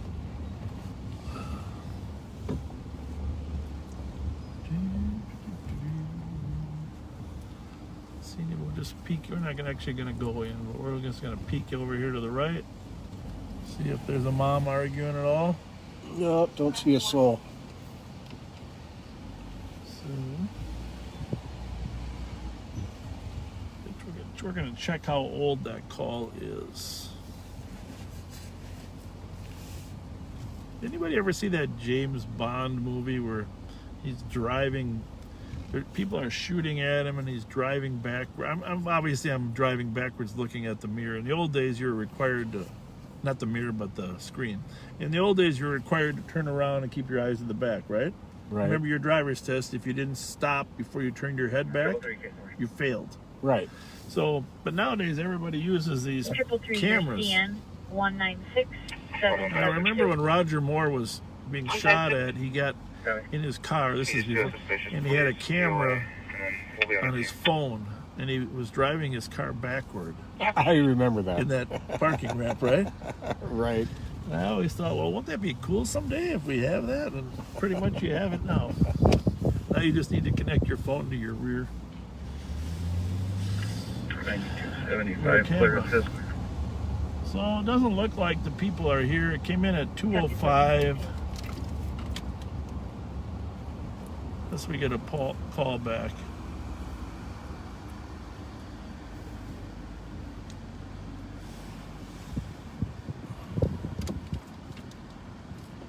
Yeah, we're going to give the mom a call. Pat's going to give the mom a call and see if It's obviously a Somali family. Farah Ali is her name. We're going to give her a ring. Talk to her. Well, you won't hear the whole conversation, but at least we'll know if everything worked out okay. Just open by saying Assalamu alaikum. Yeah, this is Farah. Is this Farah? Hi, did everything work out with Abdi? Tell her we're the police. Where are you parked at?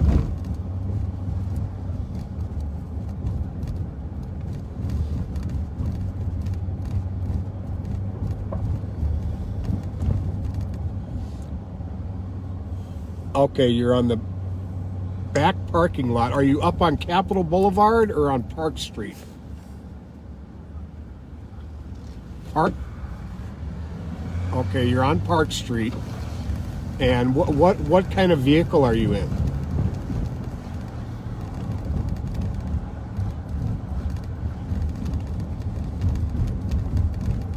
Black Toyota Camry. And you're on Park Street. Park Street and what?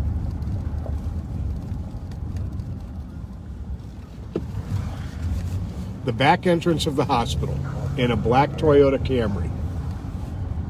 Okay, we are in a gray SUV and we will be right there. 143. I'll be at HQ with property. Okay, sir? Copy. Alrighty.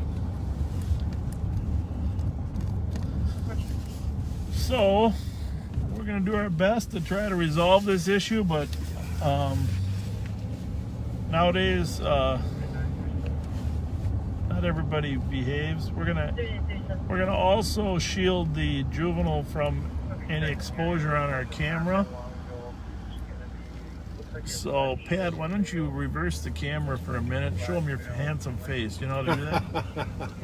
We're gonna someday. Hey, listen. In the future, well, first of all, we want your recommendations for songs to open, but we also want your recommendations for, what do you call that? Car karaoke? Yeah, carpool karaoke. So hit that.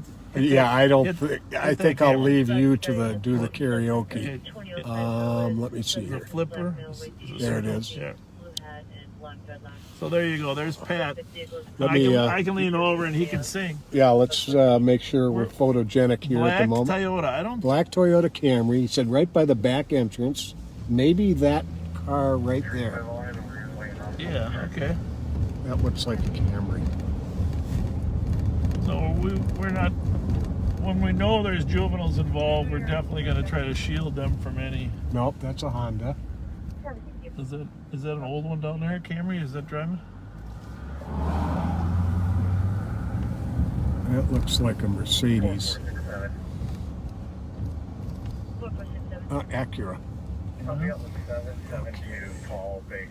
I wonder if he's over here in this. He thinks this lot at Affinity is part of the hospital. But he did say Park Street, right? Yes.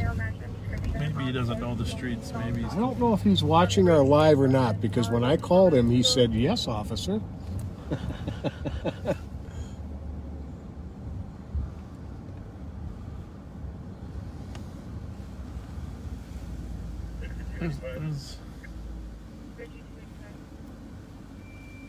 I don't know, Pat. Maybe you better give him another ring. Although this is a strange call for starters, right? Yeah. I'm going to try calling Farah again. Farah is usually a female. Was definitely, that a woman? It's usually a woman's name. Hi, we are still looking for you, sir. You're definitely on Park. I'm sorry? Cross Street.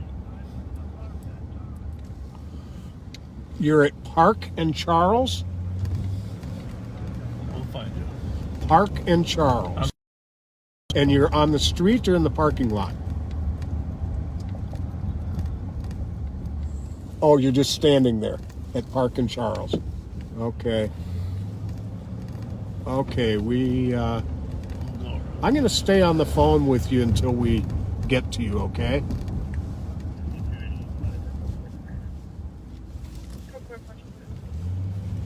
We are on the other side of the hospital from you right now. Okay, we're going to be coming down Como to Park. So in a minute here, you should see us turn onto Park. Ask him for a little advice about why you won't listen. What the argument's about. On the Park Street side behind the black building. Behind 559. Yeah, it sounds real windy where you are there. Hang on. He is behind the Infinity building. 555 Park. Okay, we just drove by the front of 55. Vulnerable 14-year-old has Turn around, you said? House shelter. Staff is attempting to follow him. Name is Capone. He said he's waving at us. Up there. Hang on a second here. That's him up there. Oh, okay. Yeah, okay, we see you now. We will be right there with you.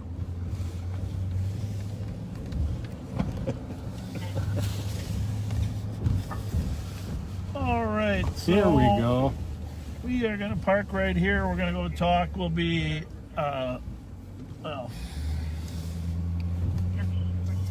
So, what's the problem? Good, how are you? Oh, my little son, he's with me in the car. Yeah. He's not listening, he's arguing, he's talking to me a little bit like some other person. Yeah. Let's I go over there. Let's go over and talk. You ready, Pat? Yeah. I don't want to stay in here. I'll stay in here. No, come on with me. All right. We'll be right back. Actually, you want to stay back? You stay in here and talk to him a little bit. That's good. Sure. Okay, I'm going to turn this camera around, though, since these folks will not be in the camera view, because I'm sure you're tired of looking at me.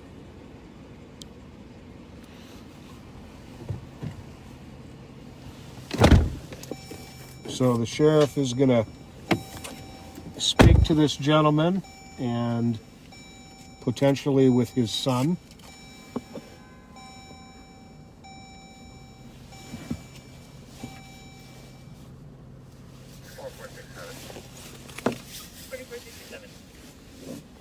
I'm going to be on the vehicle again at Colin C. Charlie. So we ended up being in an upper parking lot. I wasn't kind of turnaround area behind the hospital. I wasn't even aware existed. 139. DOC 1504 Smelling North. Male refusing to leave, arguing with the caller. Caller also has 5 to 6 small children on scene. Nate Cannon, black male, 38'5'9", average build, black shirt and black pants. 139-year-old. 144 copy. Highland, Mississippi River.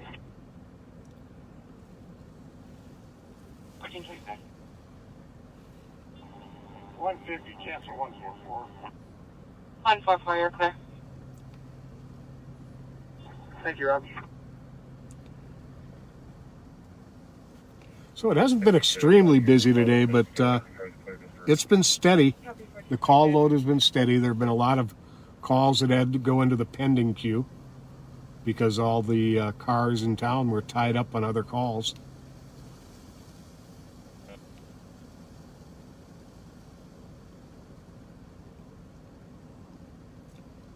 But the day shift used to always be much slower than it is lately. Used to be Minnesota used to be very seasonal with its crime. It was very slow in the winter, and then in the spring and summer it would get very busy. And now our call load is staying up pretty much year round.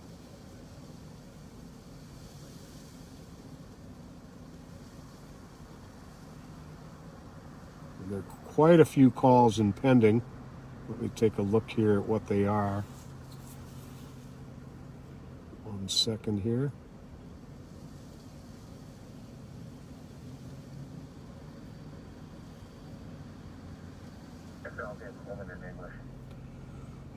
The sheriff is right now Copy. 1426. talking to the young man himself, the son of the caller.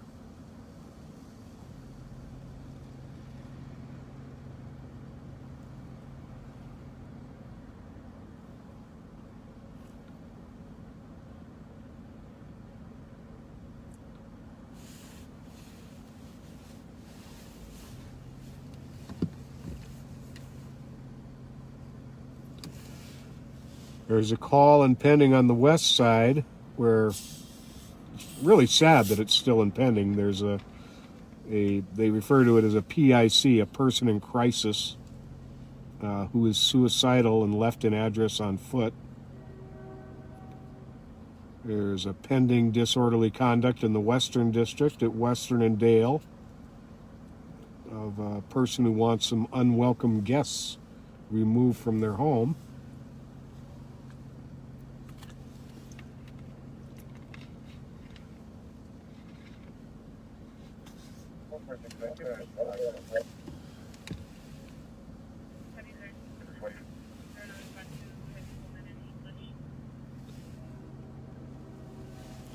A welfare check in the 1200 block of East Magnolia. The caller believes her mother is not being properly cared for. 6-7 location, Coleman and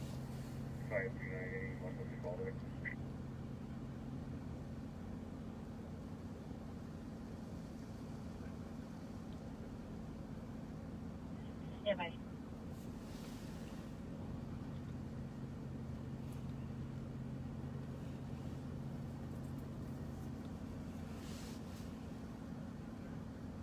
Twenty 264.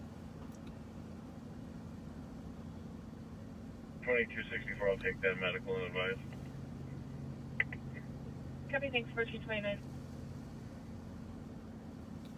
529, your caller's on the way down.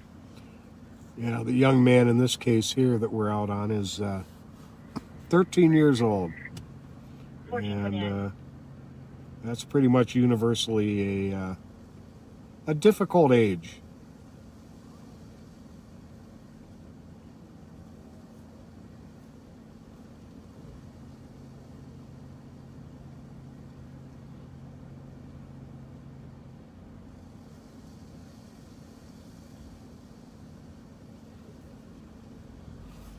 Here comes the sheriff. Will give us an update on how this went down. 241 CCD is going to be advised, and you Well, can send a full it's a PIC. classic father and son conflict, if you will, about where are you going to hang out. Had that same conversation with all four of my kids. And I still don't have the right answer. Father's worried about who he's hanging out with. Fletcher, light color jeans, 1430. To be honest with you, when all is said and done, I guess I advised him to let him go to the aunt's house where they could, he's worried they're going to do some stuff, but you know, you have to take some chances out there with raising your kids in terms of where they're going to be. And if it's a relative, it's better than a stranger's house, right? Oh, absolutely. So, but you just coming to any agreement with a father and a son when you're worried about the future of your child, I don't know. It's a tough situation. That's why a lot of parents get their kids involved really heavily with the mosque and the Dukesies, and to try to keep them away from any American influences.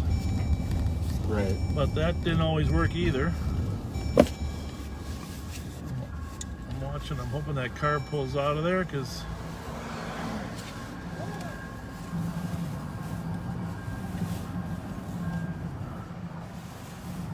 I don't see the car pulling out yet, but 370. I said he was going to leave and take him to, there he goes. For a welfare check, 1286 Magnolia Avenue East, Apartment 2. Posting a check of an 80-year-old mother who Tom believes is not being cared for by a family member. They actually aren't local. They were just bringing food to someone at the hospital. Head up in county. Well, this saves St. Paul from having to go to one of their calls. Well, we've several of them. Yeah, we have. Did you lose count or what? Copy. And 330, I copy you're en route to Metropolitan State University for a unoccupied vehicle with no plates or tag info at 1432.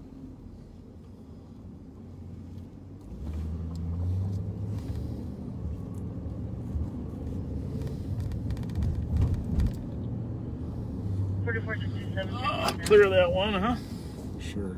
What was it? What was the address that it was? 559 Capitol, Bethesda.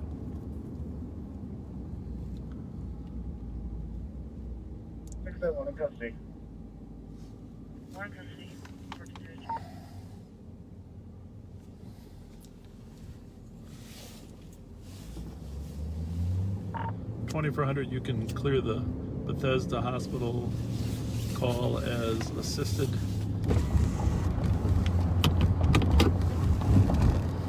Copy 1433.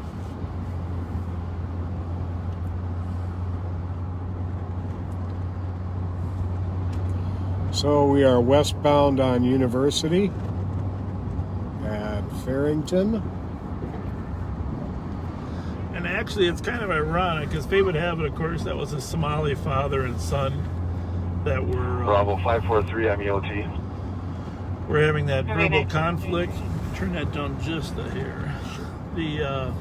And so we are going to stop and talk to one of our Somali community service officers that we've hired to help liaison with the community. We have a lot of different immigrant communities here in the Twin Cities, and of course, for years, the Hmong population was increasing and had great success in their transition. And then the Somali population during the devastating famine and civil war. But we have 100,000 plus Somali residents in Minnesota.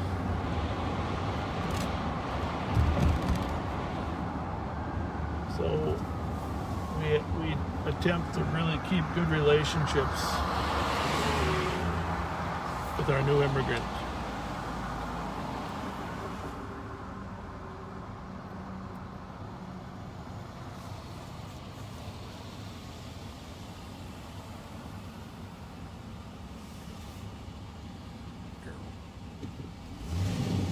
So one of our most prevalent mosques here in St. Paul is the Dawa, and so the Dawa here is on University Avenue. We have another one, Al Hassan, over on Minnehaha, and one of our outreach workers is Omar Jamal. Omar Jamal just happens to be out and about. I see him on the corner here. I did call him and tell him we're available to meet, but he's I thought he was going to be at the other mosque. How's it going, Omar Jamal? Hey. What's going on? You're live on Facebook. And how's everything? We were just meeting with a Somali family. I was thinking I should have had you meet with the father and son. Well, you just met them? Do some counseling. Yeah, there was the son wanted to go one place and the dad wanted to go another place. Let's pull up just another 10 feet so I don't get rear-ended.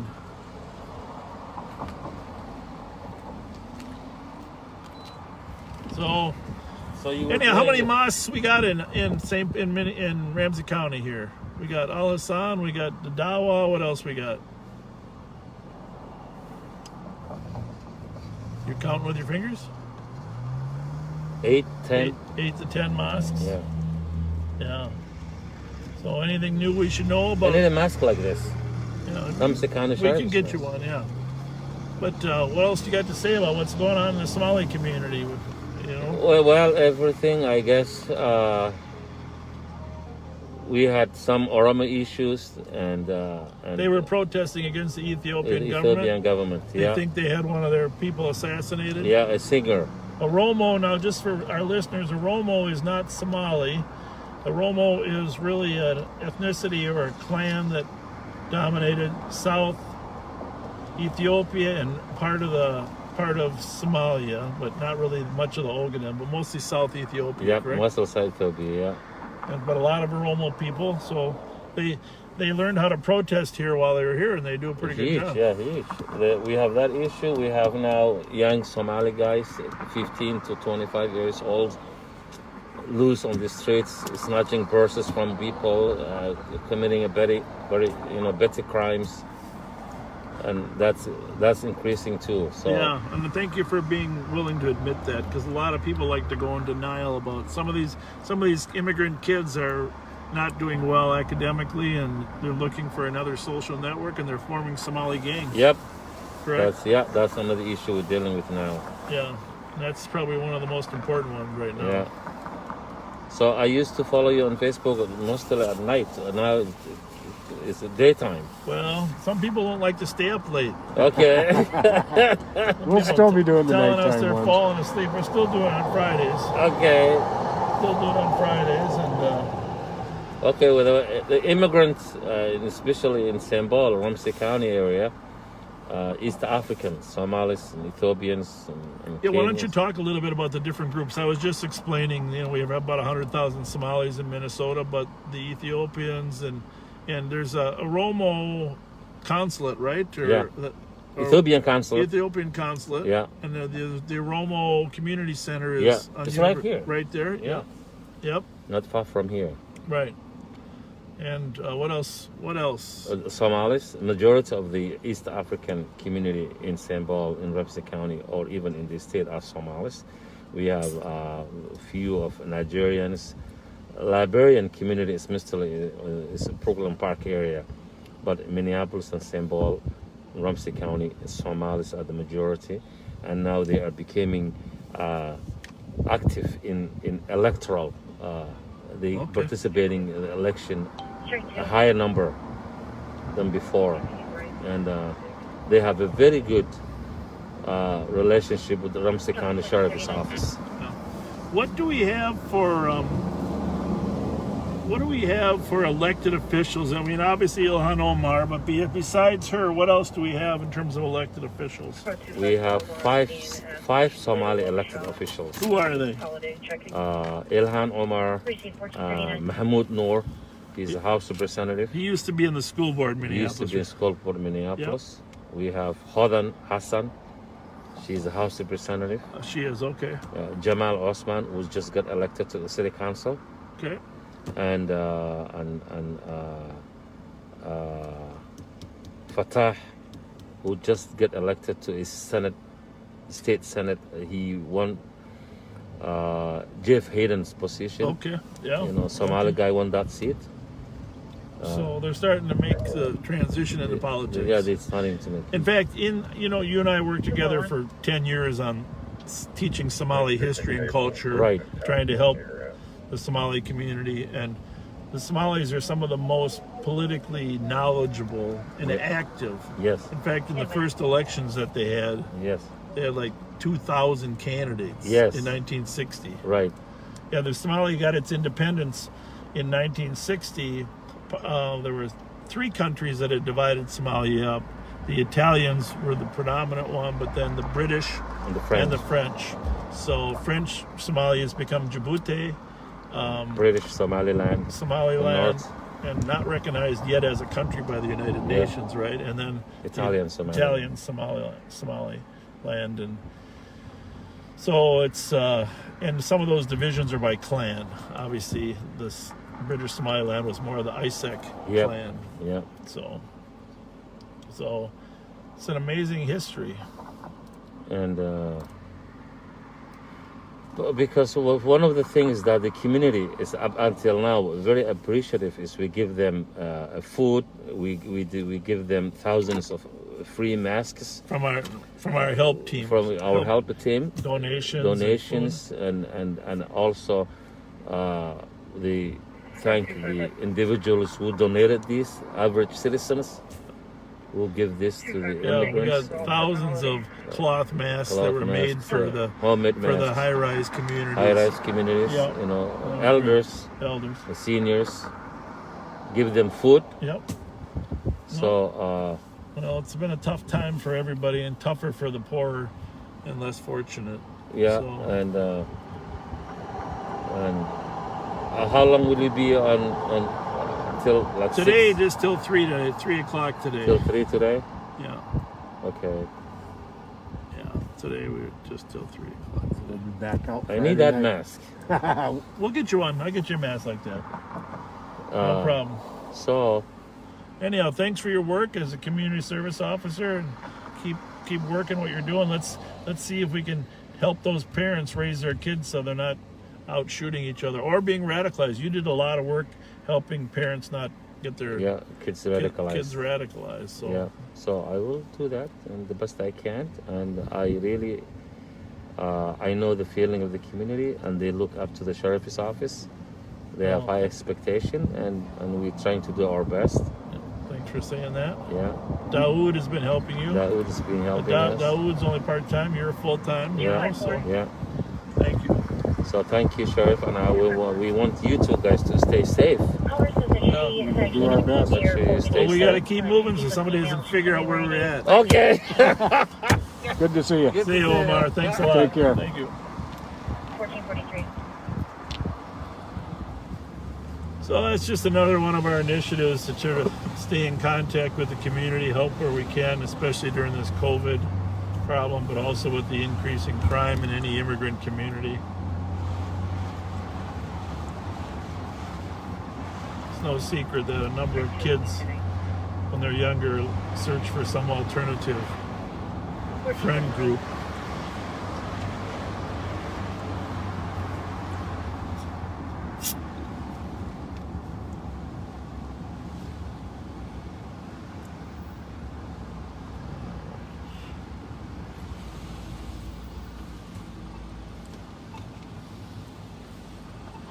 All right, we got a call impending we're going to zoom up to on Walgreens. You want to read that, Pat? It's yeah, this one's a ways off. It's still impending. I don't know why. It's a regular issue with the same gentleman, apparently. It's the Walgreens at Rice and Larpenteur. There's a male who's already been trespassed from the store, who's in one of the aisles filling up bags of property that he will, in the past, just walks out the door without paying. And it's a Roseville call. I'm not sure what they're stacked up on. It's not a sheriff's office call, it's a Roseville call, but this isn't the first. Several Walgreens throughout the metro area. Street and cut into Wood Street into the project. Several Walgreens.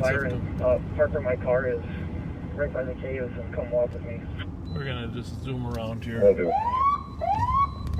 5-4 copy. These poor people in these Walgreens, they just sit and they watch these guys load up their carts and then they walk out the door. And, oh, that's actually on the Maplewood side of the street. Oh, that one. Oh, so it's the Maplewood side. Yeah. Okay, I was thinking Setzer's. That's what I was. Setzer's is on the other side. I don't know why there isn't a squad there, but this is part of what gets confusing for law enforcement. So when it does get dispatched, it'll be dispatched on the Maplewood frequency, which terrible situation here. We really don't want to go around oncoming traffic, but guys, stop for us. Clear right.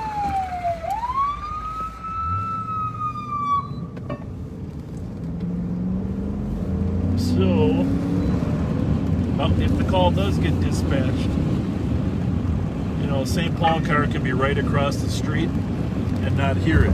They'd have no idea. No idea. It's a different frequency. And well, we're the sheriff's office, and we pretty much have the authority. We have the authority to go to both sides. Fine threading of the needle there. We don't. A lot of these departments, like St. Paul, doesn't like to go to Maplewood unless there's an officer involved issue or some threat of immediate danger, or if they're asked. Is that a fire burning or is that our car burning again? I don't know. I don't know. I think we're okay, right? Turn the lights off, because if I keep my lights on, they'll cross in front of me, and that's the last thing I need.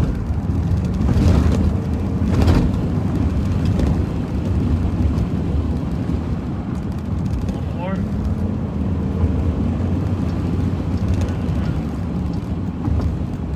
Now we'll go with the lights.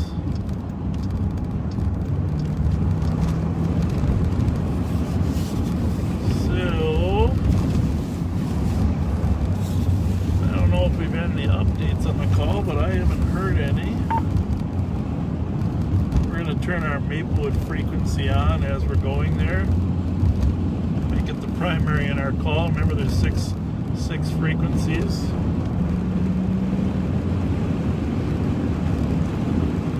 Sadly, might be too late. How many minutes has this been pending? Probably 20.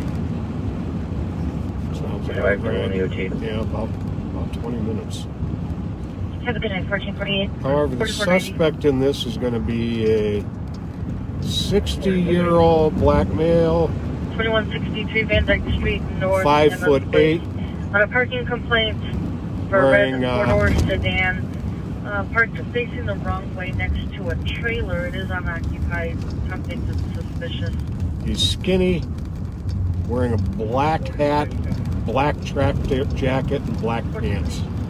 So there won't be a crime committed unless They have. unless he tries to walk out the door without paying. You can put as much stuff in a cart as you want. Until you break the threshold of leaving the door, it's not a crime.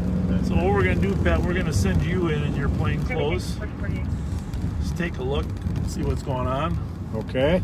And if he comes out the door, then I'll just confront him in uniform.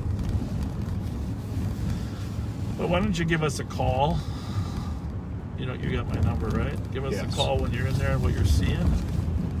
Okay. I'll probably park the car so people can see the front door. I'll turn my mask around so you can't see that it says. Yeah, I got a bunch of blue ones in here. We're good. Oh, okay. I had them in there. Where'd they go? I had moved them. So, all right. So there's the Walgreens here, northeast corner. We're gonna try to position ourselves so we got a view of the door if he does come out with his cart.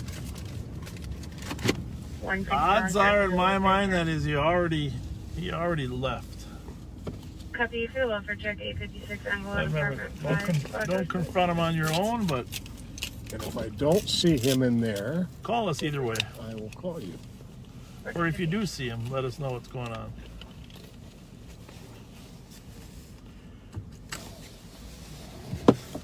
Okay, so supposedly he was also previously trespassed. Let us know what's going on. We'll put you on speaker.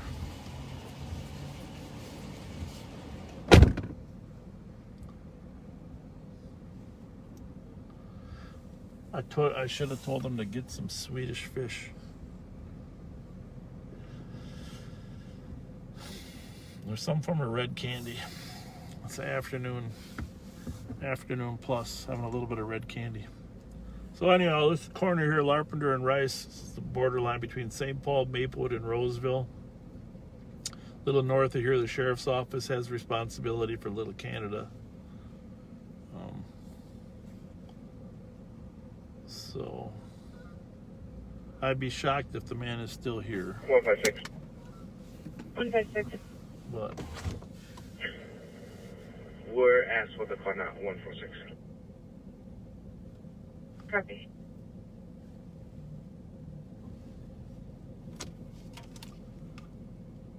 yes, sir. He does not appear to be still in the store. All right. But I will just check that out a little further with, with the staff. Yeah, check with the clerk there. Yep. All right. Thanks. Bye. Bye. So, as you can tell, Pat just was in there. He doesn't see him in this in the store. But he's going to talk to the clerk. But this is a new trend. It's been happening pretty regular. It happens in Highland Park at the Walgreens there too. About 339. 339.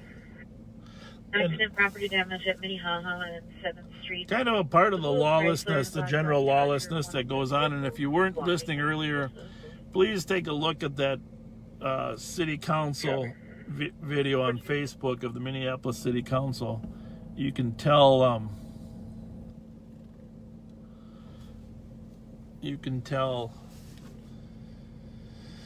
that even the Minneapolis City Council now is rethinking, you know, how they're going to make sure their services to their citizenry.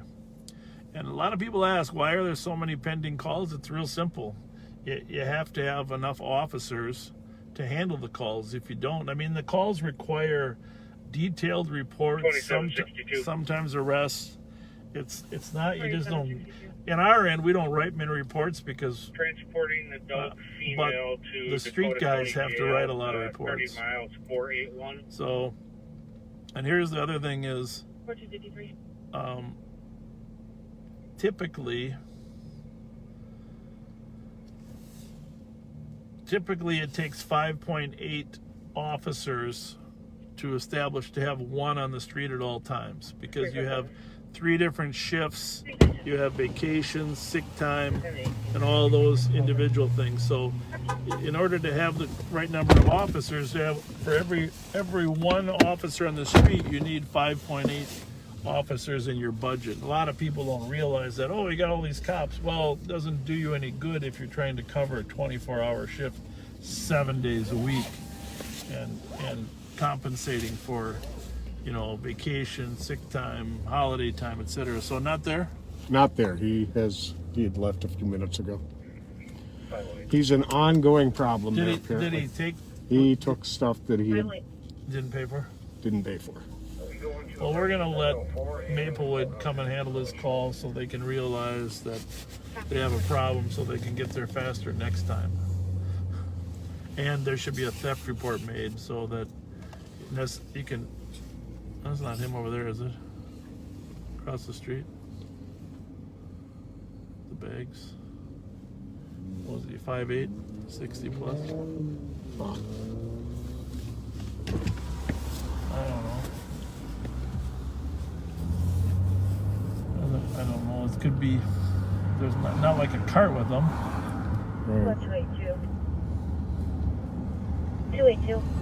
They didn't see anything that he specifically took. Okay. Just those bags weren't part of the description that he was carrying there.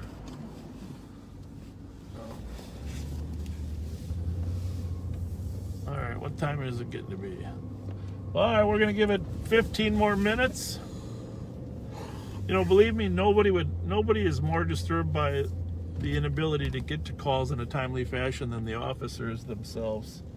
You know, officers, they took this job because they wanted to be there and to help people, and some of them, you know, like the idea of rescuing people from whatever adversity they're confronting. Not some of them, all of us, right? But when you're always constantly behind the 8 ball in terms of getting the call, it becomes very frustrating because you work yourself into a cycle.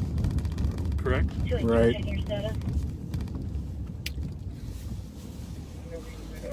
So, there's another gentleman on the corner here that semi-matches the description, but he doesn't have anything with him. Hopefully Maplewood will be there shortly. I'm not sure what all they're tied up on, but this is why a lot of stores end up hiring off-duty police officers or security guards to work in there, because at some point the loss of value is too great. Hang on one second. Yes, sir.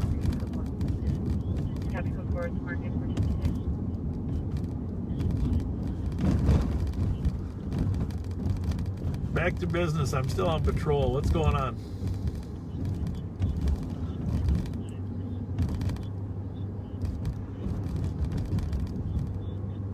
Yep, that would be great. If you can follow up with Travis about getting some trash cans there, that would be great. Because the volunteers said they've been working with Travis, but they told them about the trash cans, but they're not there. If you can get some of those, that'd be awesome. Thank you. Bye. Well, that's one of our deputies is going to go to work on getting the trash cans out there. At least, I mean, it can't hurt to put trash cans out, right? Definitely. That's better for everybody. But they should find a longer-term solution that doesn't involve random tent camping, because it's going to be too cold in another 2 months for any of that anyhow, and it's just, there's no sanitary provisions there. And it's a much I'll tell you what, if you've watched this show before, you know, just talk to your elected officials about a longer-term solution for the 360 people that are in tents, because someone ought to be able to lead.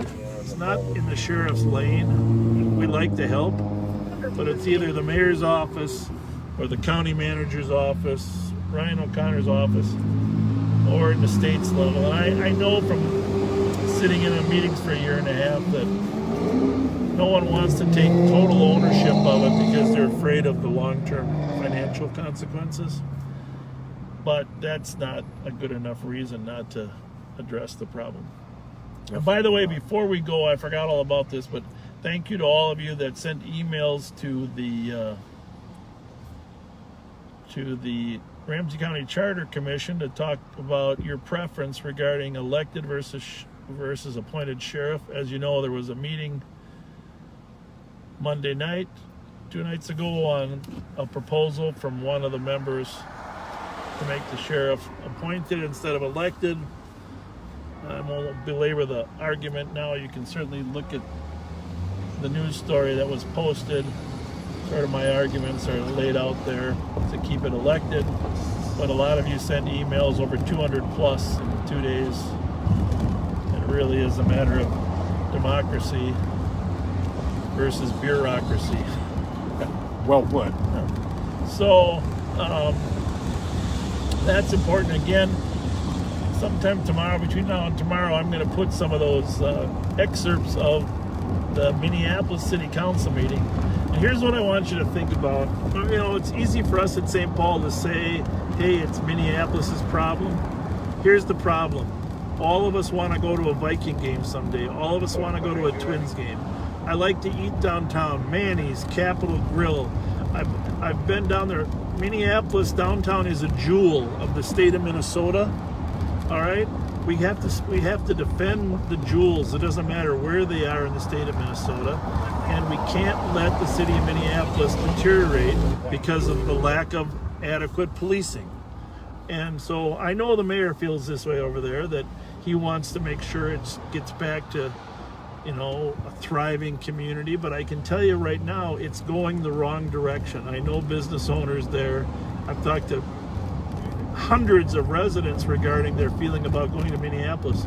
We have to recapture downtown Minneapolis at a minimum, and then we'll extend that to other areas. And I can tell you, Sheriff Hutchinson is very committed to providing a safe environment downtown.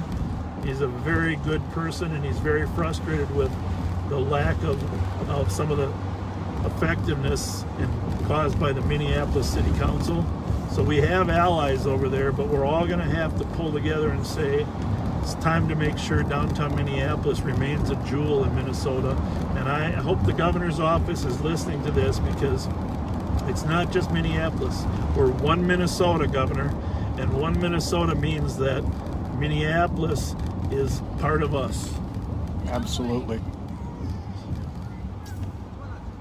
We are the Twin Cities, after all. 3:01. 7 more minutes. We're going to send us your questions at 651-448-3810, and we'll do our best on Friday night. Friday night, 9/11. I'm sure we'll do an overtime route then. Thank you for all our first timers who joined us here today. Any closing words there, Yoda? This has been good, I think, for the viewers and for us to see actually how busy the day shift can be. And it's glad to everyone who could join us. We appreciate you. And we will see you Friday night at 9/11. And if you do see us pop up as live for some reason before 9/11, are you able to take that assist on Cleveland? it probably means we're in the middle of something that would may have high public interest, a chase, a shooting, or something like that. So, you know, don't be afraid to check it out when you see it pop up. And please watch those videos I'm going to post tomorrow, and you realize we cannot allow Ramsey County, or for that matter Minneapolis, to slip into that abode. Thank you. Say your final sign off, Pat. You're so good at it. See you Friday night, 9/11, live on patrol.